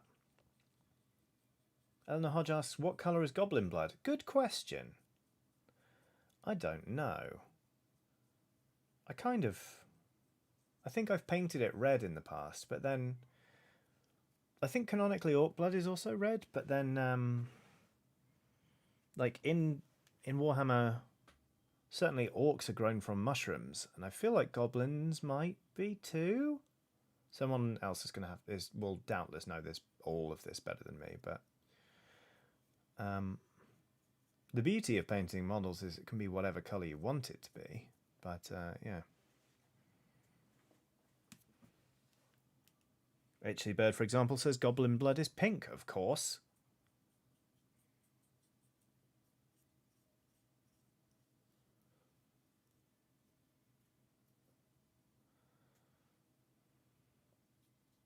Emma Benton says, I just spent most of last night going, please don't set anything on fire, please don't set anything on fire until I drifted off to sleep. Yeah, I have to say, during wildfire season, a holiday that is really based around blowing stuff up sounds quite stressful. I don't think I'd be into that. But I'm glad no one did in your area.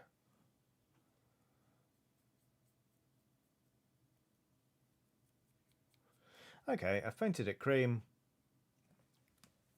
And I don't love it. But I actually think... Well, no, I think that's going to come out alright. I'm going to leave it like that for now, and then once I shade it, I'm going to see what it sort of comes out like. Sort of maybe play around with it a bit later on.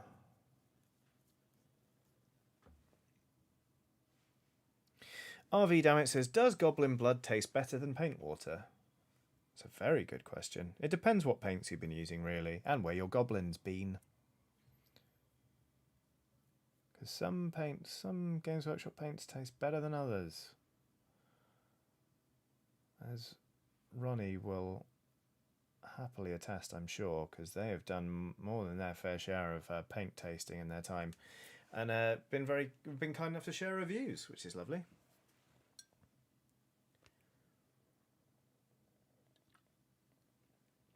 Josephine says, have I just purchased a new shelving unit so I can have more than 50 plants? Yes. Do I have a problem? No. No, you don't, Josephine. It sounds like you got a solution. Steve Marsden has done a super chat saying, GM advice question. Any idea how I can get my group excited again? Zoom games haven't been great. We played in person for years, and I'll admit that I biffed it in the past few online games. Guidance? I mean, interesting. I would almost go so far as to say, just front load it with that. Just say, all right, I biffed it recently and I know that excitement's taken a hit. Obviously, Zoom games aren't ideal. Ask them, like genuinely ask them, you know, if there are any changes you specifically can make to make things more exciting again. Because with it being Zoom, like, you know already that that's not entirely your fault. Like, but that is an external factor that's making things difficult. Like I've found my interest in some campaigns that have switched to Zoom, like nosedive, you know? That's just a simple fact, and that's not entirely on you. And there's no shame in saying, I want advice or I want your input on how we can all get back to that sweet spot. And just hear what they have to say. Because maybe they will be like, combat is now too boring. Now we're on Zoom, you know? Or Stephen Paul has done a super chat saying, have to run. This was my math break. Yay, study marathons. Run well, Stephen Paul. Stay hydrated. And I hope the numbers are kind and that you learn well about them. But yeah, Steve Marsden, that's what I would say. Just have a chat with them. Just ask them, you know, if there's anything that needs to change. Because combat takes a lot of time anyway, but it is quite exciting when you're all in the same room. I'm very guilty of it sometimes on Zoom. Like during combat, I'll just tune out. Just be like, oh, they're doing something. You know, and that oftentimes actually, I think it's very common. I think a lot of people do it. So I've been in games where people on their turn have gone, okay, so where am I? And they need a recap to let them know where they are in the room and what's going on and who's left and all that kind of stuff because they haven't been listening. And that just means the whole thing slows down because if someone has been listening and they start to hear all this again, they're like, oh, I don't need to listen to that bit. And then they'll miss something and yada, yada, yada. And it's just like like a stack of dominoes that aren't paying attention falling over one another. So maybe it's combat. Maybe it's not. I don't know. But have a chat with them. See what they say. Ugh. Painting cream.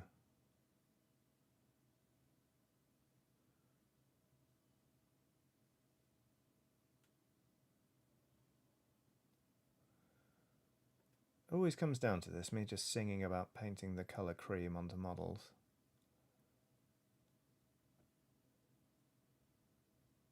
I think it's endearing? Never know, really.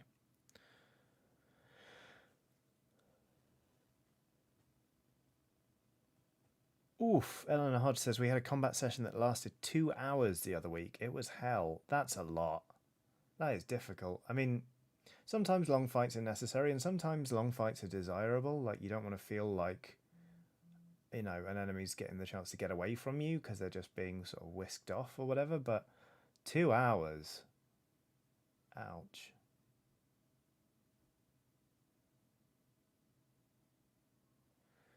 That's pushing the limits of just anyone's attention span, I think.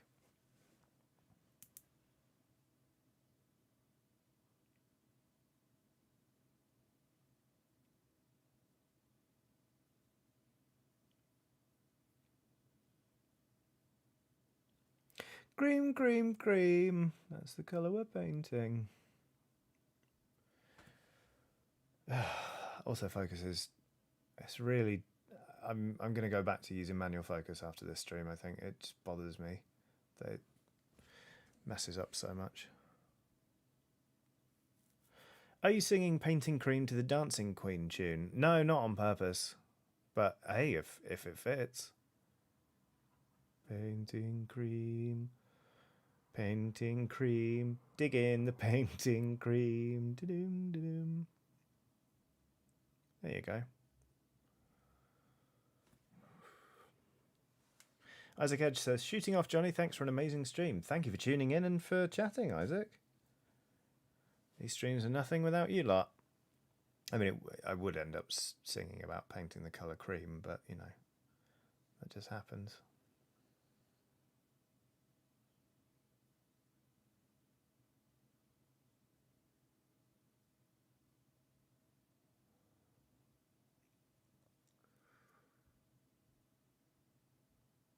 Need to get that little bit of cream under there. There we go. Getting there. I'm very pleased I went with this lighter brown on the trousers, actually. I think it really helps sort of pick bits out.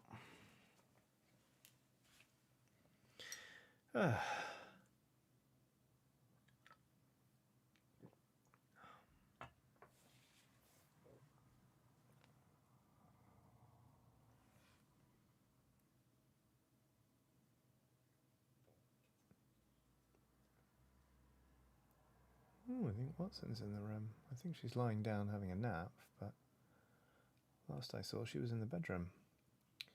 Sneaky pig. Don't think she's going to want to come over here, but I'll try and get her on stream in a sec. I know it's been a long time since any of you have seen her on the stream anyway. There we go. Ooh. I haven't painted that bit yet, have I? Or have I? Ooh. Needs another coat, if so.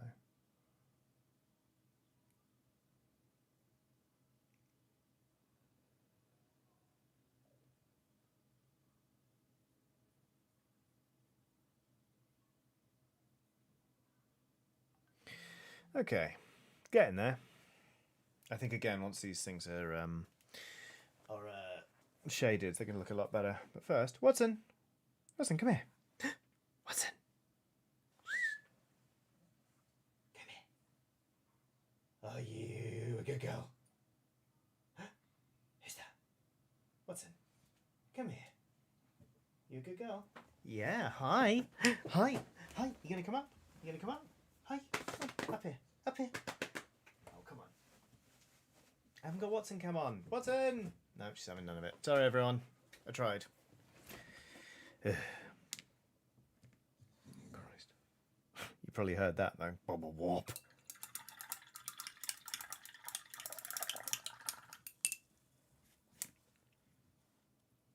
She's got wise, I think, to the fact that when I try and call her over here, it's more often than not to just put her in my lap until she gets bored.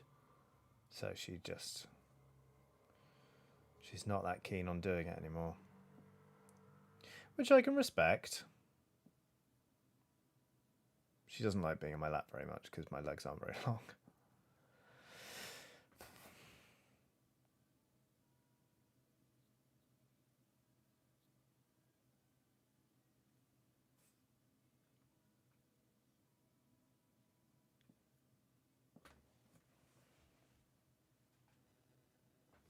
Yep.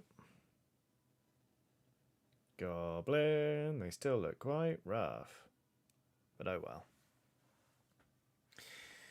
James Abke says, you have raised our Watson expectations and then dashed them expertly. Yeah, sorry about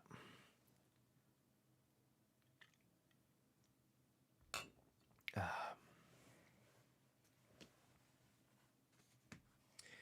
Getting there, ever so slowly. Oh God. Hermit Prime says, my dog did a legger yesterday. It took me an hour to catch her. That's impressive. As is this. What is going on here? Hold on.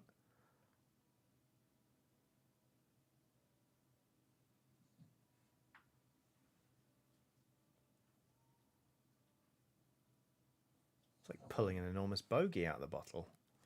I used this paint minutes ago and it wasn't doing this. Nightmarish.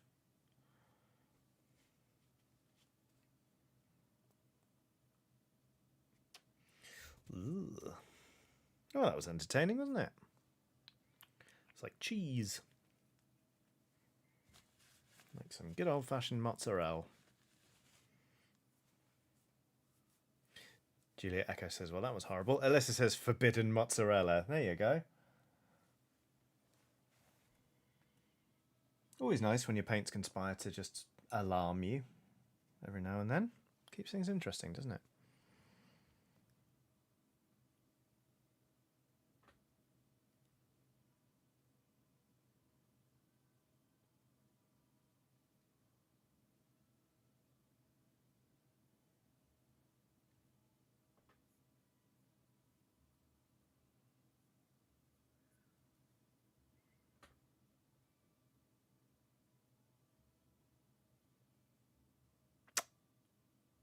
Shit.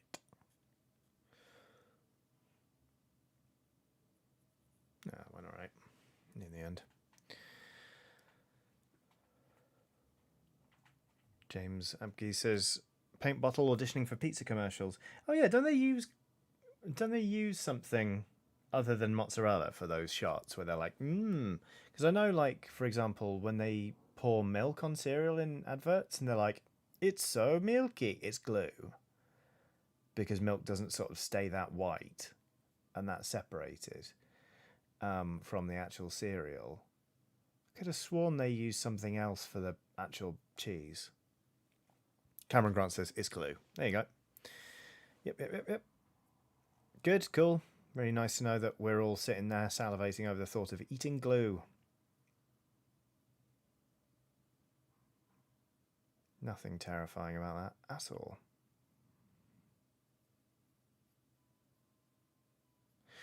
I do like seeing sometimes silicon too. I do like seeing the shots though. You know, like when they're like, here's a burger is tumbling down from the special grill. The lettuce still has like water on it, and the beef, how it tumbles.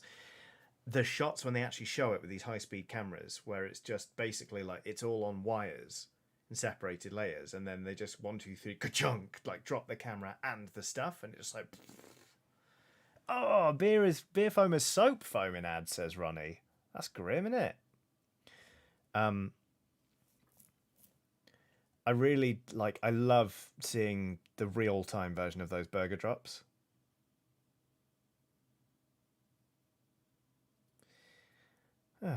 Advertising is insidious. And don't even get me started on the advertising for Insidious, the horror film, am I right? Also, that film was bad. Don't at me. I know I got several sequels, that's the word. Ice cream is also mashed potato. The cream on pies is shaving foam. This is starting to sound like a bloody description out of Alice in Wonderland. Alice went to a nightmare party. The ice cream was mashed potatoes. The cream on the pie was but shaving foam. The foam in the beer was but soap foam. There was glue and onion pasties. And so on and so forth.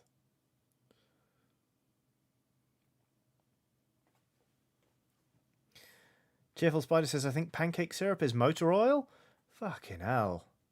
Is there nothing they won't sell to us as food? You know what I mean. And the roof was completely flat, says Checkerbeard. Brilliant. Jamie Christensen says, ooh, lovely horrible gobbos, huh? Hello. How are you doing, Jamie? Yes, lovely horrible gobbos. This is an as yet unnamed Blood Bowl team on which I am working, because the league I'm a part of, we're doing pretty well actually. We're getting through the sort of preliminary games. We've already confirmed that we're going to have a sevens tournament in between, like a one-day sevens tournament between this league and the next league. But for the second league, some people are planning to stick with their teams. I'm going to change it up and go with a Gobbo team, just for fun. Because at the minute I'm playing Dwarves. And I thought I'm going to run something less competitive, but very, very silly, because the narrative of Blood Bowl is one of my favourite things. And then after that, I've got a vampire team that I'm going to start working on.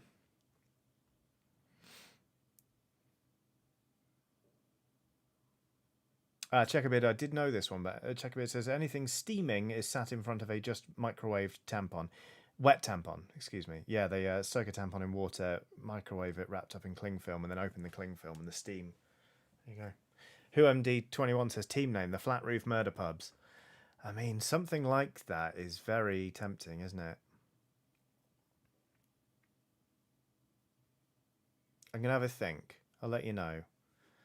But yeah, this lot are all about, like, basically, gobbos are small and quite weak, but you can hire bloody loads of them because they're really cheap to hire. And they've got all these special characters who'll cheat. So I kind of want to... It does lend itself quite well to sort of flat roof murder pubby, sort of flat roof murder gobs. I don't hate that HC Bird, I'm not going to lie. Jamie says, I'm doing great. Congrats on the pronouns, by the way. Always great to have another MB. Thank you very much. It's been a very euphoric discovery for me. I've been really enjoying it. Sort of when I was away over the past few days, it's the first time I've really been... I mean, I was hanging out with some old friends and making some new friends, and, you know, it meant that I actually heard people referring to me as they a lot more than I otherwise would do, and it filled my heart with joy. So it did. So yeah, it was lovely. It was very sort of affirming over the course of the week. Big fan of that. The flat cap murder grots, not bad. Flat roof murder gobs. We already said that. Oxford scholars. Oxford scholars. Behave. It's very good. Excuse me, goodness.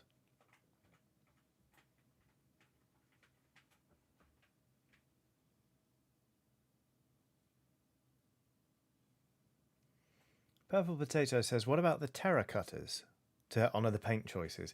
I was about to say you're going to have to explain that to me, but terracotta, I get it. Very good. I got there in the end. Ooh, eye patch. Let's do it cream.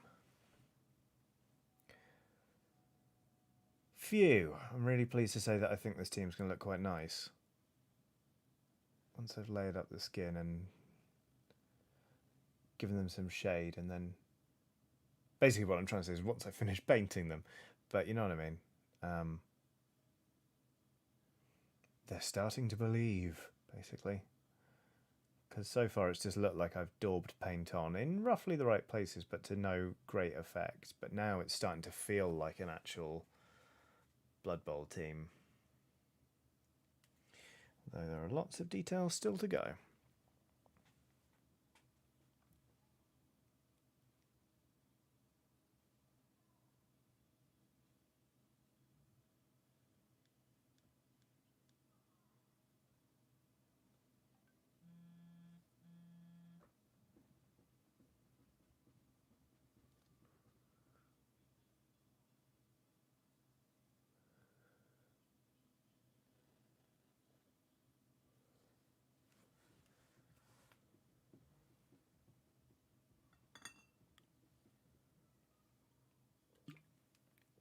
John Pricker says, I'm having a really bad time with my mental health at the moment. Glad to see you streaming. How's the painting going?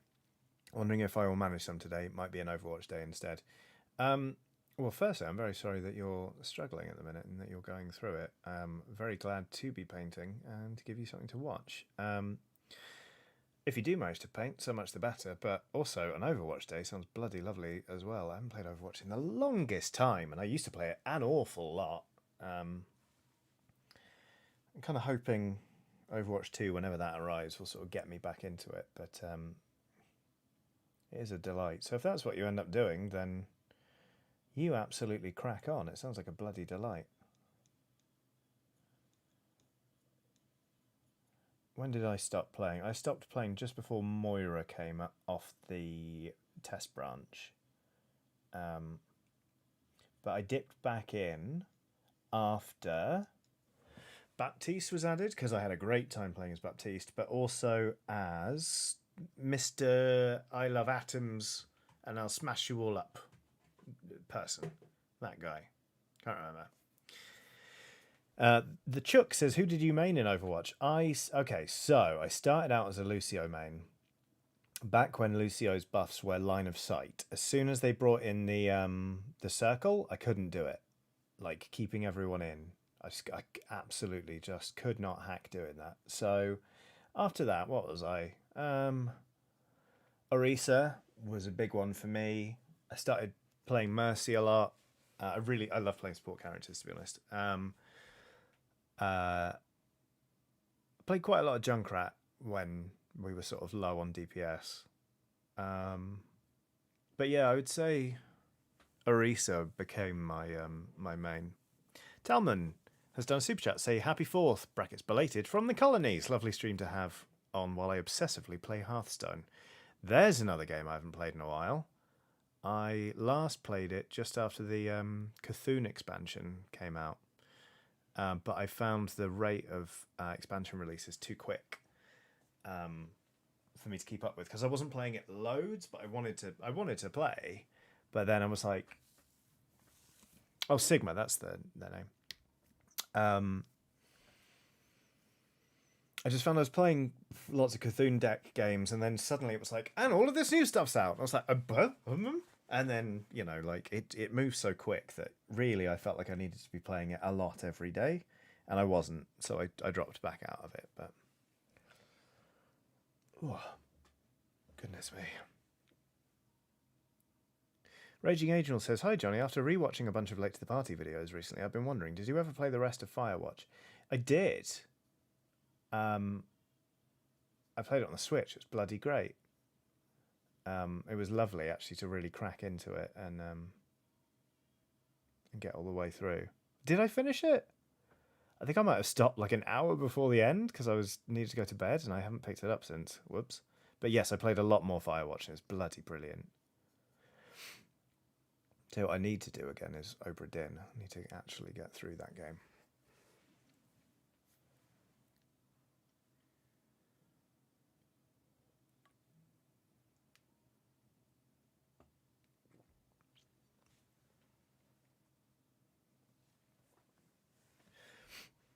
Emma Benton says, "I didn't get into Overwatch, but I think I might have an aversion to online games, so I don't want to spend the whole time being verbally abused." Unfortunately, that is a very real consideration.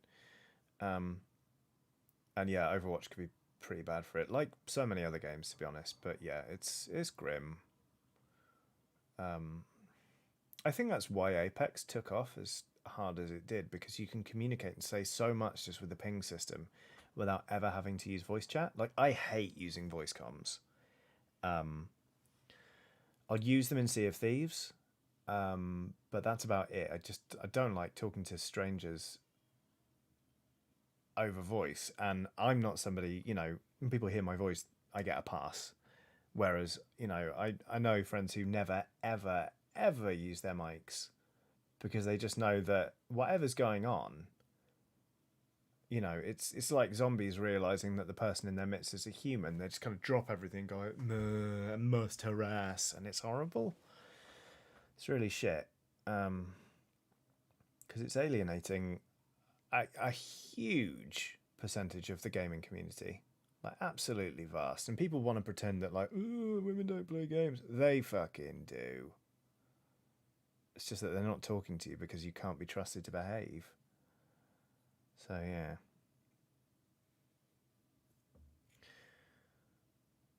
That's my take on that.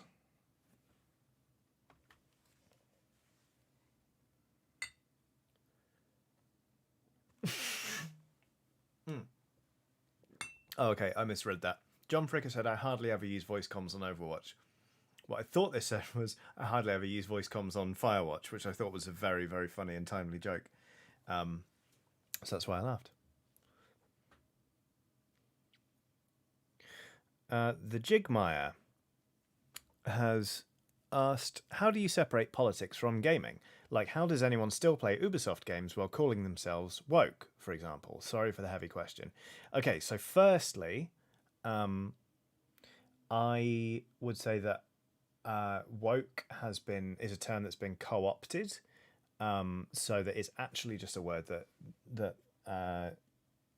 predominantly right-wing people use to belittle people who are trying to talk about serious issues. Woke actually started out as I guess you'd call it AAVE, or African American Vernacular English.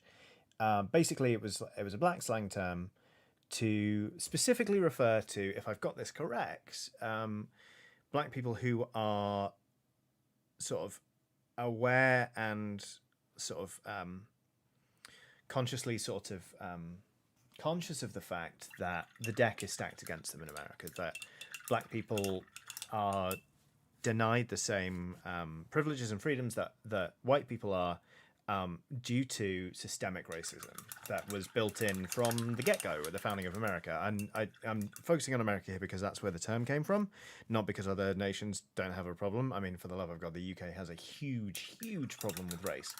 But specifically in the States, it talks about, like, all men are free and equal in, the Declaration of Independence. But if you look into later bits where it's talking about votes, it's talking about like 3/5 of a vote, etc., etc. It explicitly says that the vote of a black person, or just the existence of a black person, is worth less than the existence of a white person, and that is like that. Literally, the founding document on that started America as a nation. So there are a lot of problems and a lot of systems that actively reinforce white supremacy in America. The same is the case in the UK, but again, just because of the term woke, that's what we're talking about when we say woke. So I don't think people would, willfully describe themselves as woke. Generally speaking, I think, using the term woke these days, unfortunately, because it is depriving black people of a term that has historically been very useful as a part of that community. Now that it's been co-opted by, let's face it, white people, I don't think it's any longer like a useful term, or rather, that's not for me to say, but it is a very charged term in a way that it wasn't. But to answer your question, which is how do you separate politics from gaming, like how does anyone play Ubisoft games while still calling themselves, let's say, politically aware? The thing is, like, it's a difficult question because part of it is awareness is like more than half the battle there. Like, I've played a lot of the First Division, and that is politically, it's a Tom Clancy. It's got Tom Clancy at the start of the title. It is a neocon gun fantasy of a video game, in the same way that Call of Duty is all like, hoorah, the military is here and we're going to sort things out. Like the Division is literally about a special armed section of society that has access to military grade weapons to quell violent resistance among the population after the government has fallen. These are extrajudiciary figures, and you're played up as the hero. Like, you can't divorce politics from that. And as long as you're aware of it, you can play those games, because you can critique the shit out of them. Like, we would play the Division and be like, isn't this abhorrent? Like, isn't it ridiculous that this is like a thing that this is a thing that people are supposed to just consume without questioning? Like when people say like keep politics out of my video games, what they're saying is, I don't want to have anybody question the politics of this game because I don't have a problem with it. If they're like Call of Duty, it's like you go to the Middle East and you shoot people who look like they're from the Middle East. Like, okay, but we're Americans. Like, we're the default hero. We're like choice A. We are just like generic man. They don't. The problem is they don't see the premise as political, so they don't feel like politics is involved because it is just because what is there is acceptable to them. They don't think it needs to be questioned. I think Secret Agent Sam makes a very good point here, saying on one hand there is no ethical consumption under capitalism. On the other hand, it's important to vote with your dollars and try to make things better. It's hard.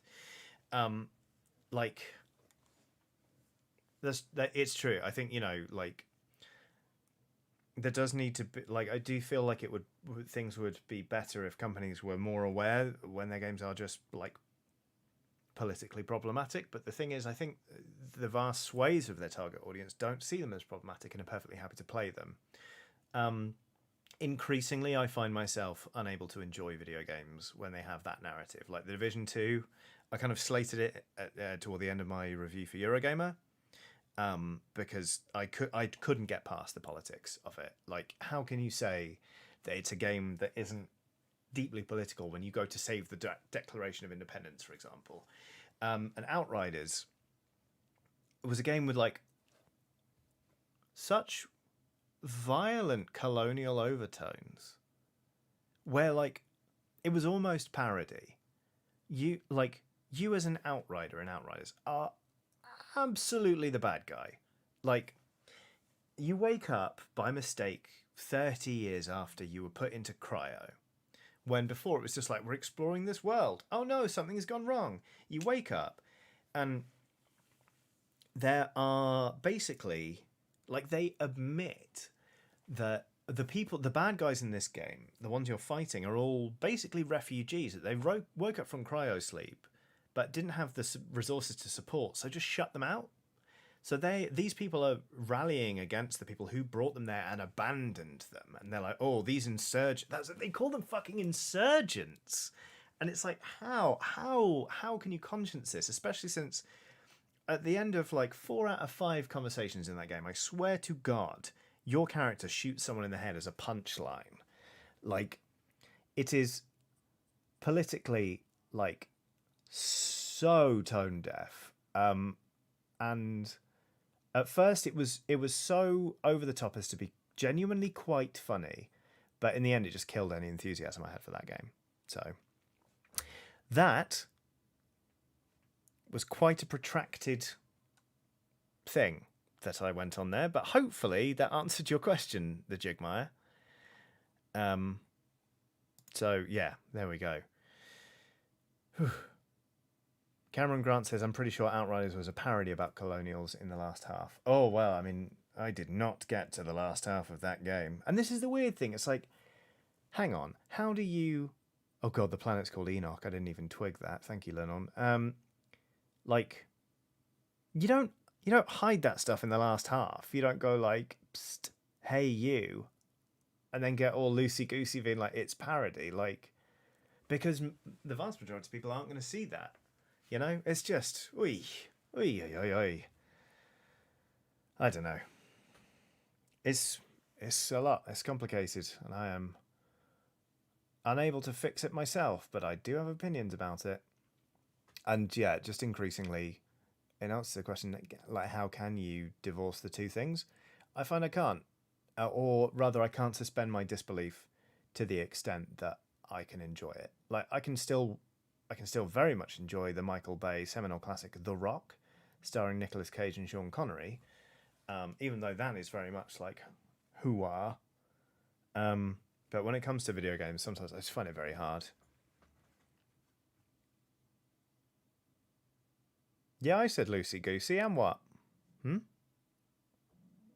Daniel J. Vaughan the third says you should make that rant a video on the channel. Huh. Maybe. I don't know. It's difficult for me to... What am I trying to say? I guess what I'm trying to say here is that if I really, like...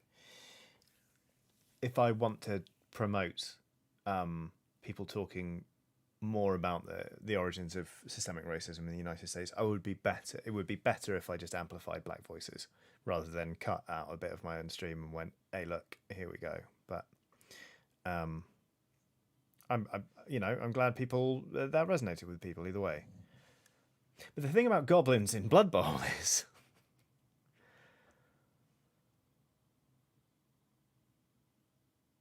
what else have people been saying?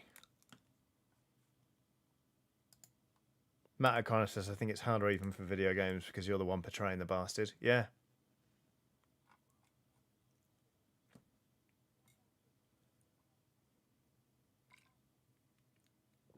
Burrito says, the mainstream video game industry, in my opinion, is not a place where any progressive or left politics happen. I imagine it'd just be difficult to navigate it with an ethical goal. I mean, I think mainstream is the key term there because I think there are some incredible things happening in indie games. With like explicitly like, you know, left or even anti-capitalist sort of like threads and themes, and I think they're beautiful. But yeah, it is difficult.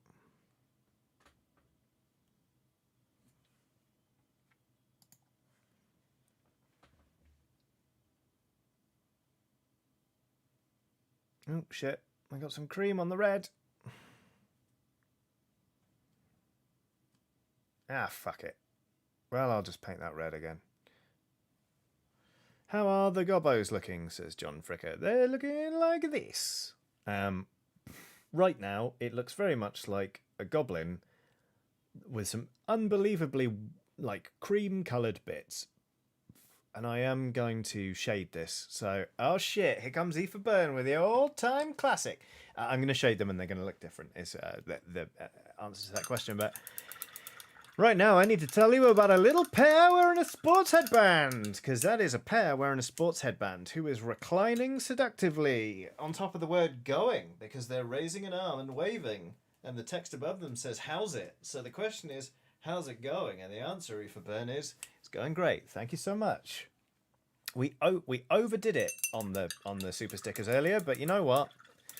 E for that was You judged that perfectly. Like, mwah, perfect timing.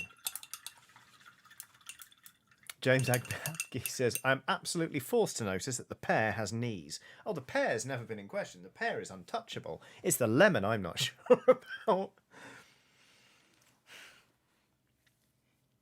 How? I mean, someone over the weekend asked me what my job is, and I struggled to explain it.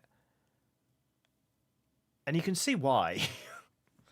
Emma Benton says, draw me like one of your French pears with a sweatband. Incredible. I'll tell you what, I'll dress up as the pear with a headband for a special stream once I hit 100,000 subs. There you go. Because that's going to take a while. That feels like a secure target. Seems far off enough. Aoife Bernard's on a super chat saying, I'm just home from a comically stressful day at work. Glad to know you're doing well. I'm having a great time, Aoife. I'm sorry that today was very, very stressful. You deserve better than that.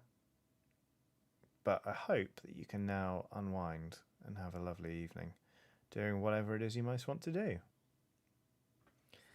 What am I going to do? So what do? I talk about lemons with knees, says Burrito. Yeah, pretty much. My wife is working late tonight, but I am going to make dinner. But I wonder how long I can keep painting for before I have to go start making dinner. Because I'm kind of in the groove now. We'll end the stream at the usual time anyway, because otherwise my voice will be destroyed. But the Purple Marauder has done a super chat and very kindly explained how we got from this chat to this super chat. It says, Pear to Bear, have you decided on what to do with 2020 the Bear? I don't know where 2020 the Bear is right now. 2020 the Bear should be somewhere over there. My desk isn't very tidy. I think I'm going to give it to a member of the community at some point. I just haven't worked out. So I don't want to run a competition or anything. And, you know, I almost want to just turn up at someone's house, hand them in 2020 the Bear and say no one will ever believe you and leave. But 2020 the Bear is still looking for his forever home. We'll put it that way. Elizabeth G has done a super chat. Say, a request. Can everyone boop their fur babies on the nose for me? Thanks and hugs for everyone. Absolutely, Elizabeth G. They're all off in different parts of the house right now, but as soon as this stream ends, which is in 12 minutes, I will go boop them on their noses. Those of you watching along at home, please do the same. Give your pet a loving boop. Oh no, it's another one where I haven't painted the shoes. But that's fine. I also need to paint the entirety of the frankly amazing ball and chain.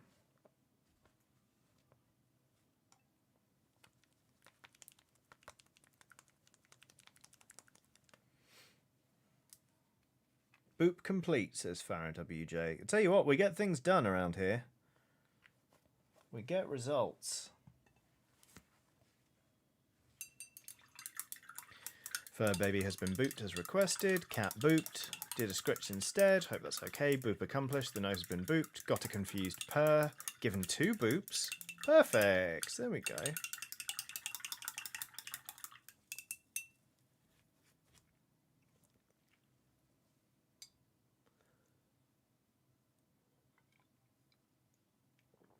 Herbert Prime says, why would you bring up that nightmare fuel?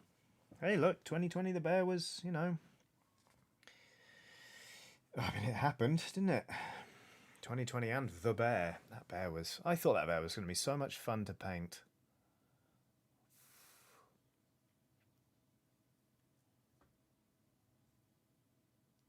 It was like going onto an ancestry website and discovering I was descended from, like,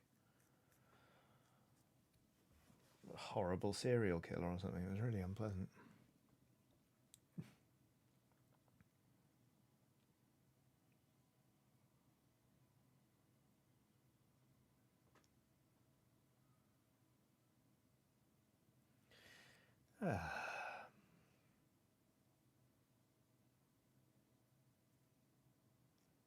Little goblin shoes.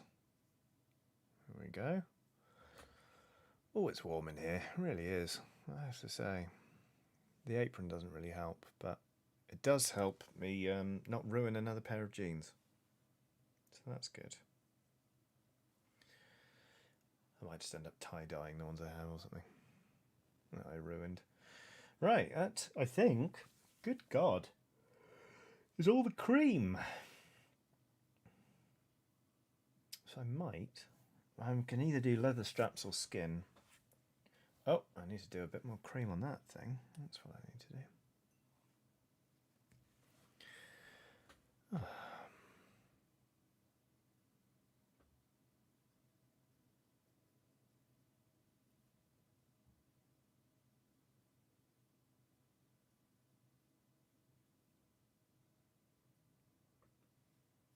Delightful. Alex Starslayer says, what's 2020 the bear? Oh God, I remember now. Yeah, thought you'd expunge that from your mind, didn't you? Maybe 2021 the bear will be nicer. We're painting that next year.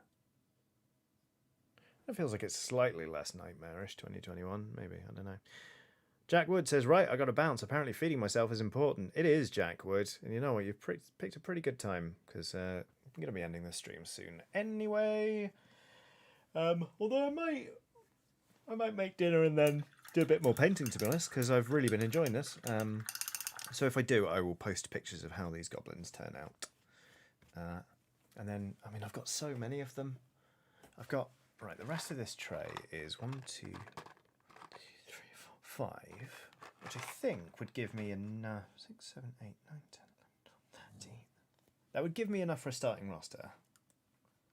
But I've got like another 12 gobbos there, because somebody sent me some, and I bought some as well, thinking that they weren't going to send me many, but they did. But we do also have this troll that I already painted up. So anyway, lots of goblins to paint is my main point. I'm really pleased with how that came out, actually. So I'm going to keep painting them, and I'll post pictures and all that kind of stuff. Oi, oi, oi. Nathan Wilkinson says, got my squig herders base coated and shaded, so today's paint stream has been a success. Oh no, Steve Anderson says, should I ask about 2020 the bear? First I'm hearing about it. We're going to find it. God, where is it? Is it up there? No. 2020 the bear was a bear I painted, and it was... Oh no. Everyone ready?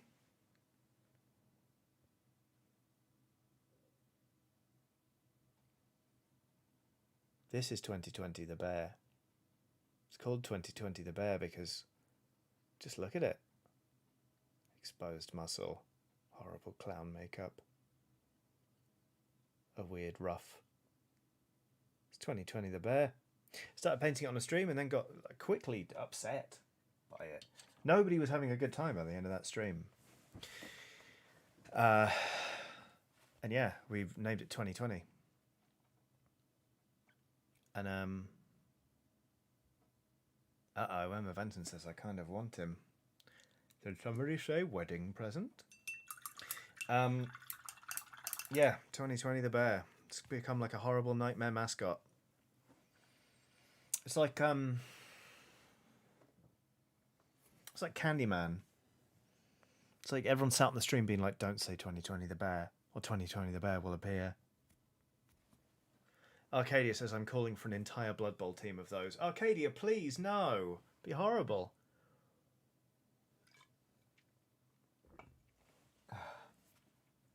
Yeah, it's really grim. It's one of the most nightmarish things I think I've ever painted. But some people seem to really like 2020 the bear. Hermit Prime says, you just said it. Yeah, but you have to say Candyman like 3 times in a mirror, don't you? And then Tony Todd turns up and is brilliant. Are you going to paint 2020's base? I never want to go near 2020 with a brush ever again. Also, it's kind of just this nightmare shadow of shade and paint. It looks really grubby. So no. Oops. Emma says, YouTube keeps trying to show me the new Candyman trailer and no thank you. Oh, I didn't even know there was a new Candyman coming out. Is it going to be bad? Joshua Heisman says, I think Kislev can only have one bear per team anyway. Bravo! Very, very good. Brendan R says, frack me, I didn't realise how much I needed to see that today. Thank you for the great laugh. You are very, very welcome. Well, good. I think, you know what? We're getting... Am I going to do... I need to have a break before I do any more painting, to be perfectly honest. Oh, Dave Moxon says, oh, no, Johnny, it looks fun. New Candyman, that is. All right, I'll go check out the trailer, maybe. Yep, Steve Anderson says, shouldn't have asked. I'm not sleeping for a long time now. Oh, it's being produced by Jordan Peele, rather. Oh, cool. Yeah, I have had a lovely bloody time painting goblins with you all. And given it was just base coating, I think these things are actually turning out quite nicely. So I'm excited to keep going. I might do a bit more. Oh, that needs to be cream. Might do, and that needs to be cream. All right, I'm going to paint these elbow pads, but I'll start doing the sort of outro bits now. I will post pictures of these if I do keep working on them tonight. But either way, what else is coming up this week? There'll be a stream on Thursday, and we'll be playing a video game. I haven't yet decided what it's going to be. And then on Saturday, if you aren't a patron and so you get your episodes of Press Any Chiodini when they go live on YouTube for everyone to watch, you will have seen, or at least had the opportunity to see, the final episode of my Control Let's Play, which means that the first episode of Horizon Zero Dawn is going out for everyone to watch. So that will be episode 1. If you do subscribe to the Patreon at the Explorer tier or above, you'll be getting the 5th episode of Horizon Zero Dawn. And then... basically, Monday I'll come and we'll do it all again. I'll be back here daubing paint onto little tiny models and talking to you about all manner of things. So once again, as ever, thank you all so much for tuning in, because without you, I'd just be prattling to myself. And thanks to everyone who supports me on Patreon. If you want to have a look at the Patreon, it's patreon.com/Johnny Chiodini. I'm also on Twitter at Johnneh, JOHNNEH is my username. And that's kind of all she wrote, I think. It's been a lovely time painting with you. It was nice to have a week off and sort of recharge my batteries a bit, but it's been bloody lovely to come back and just talk nonsense on the internet. So... lovely skeleton pals, you are all absolutely brilliant. I hope you have a lovely morning, afternoon, evening or night, depending on where you are. And yeah, I will catch you very, very soon. Goodbye.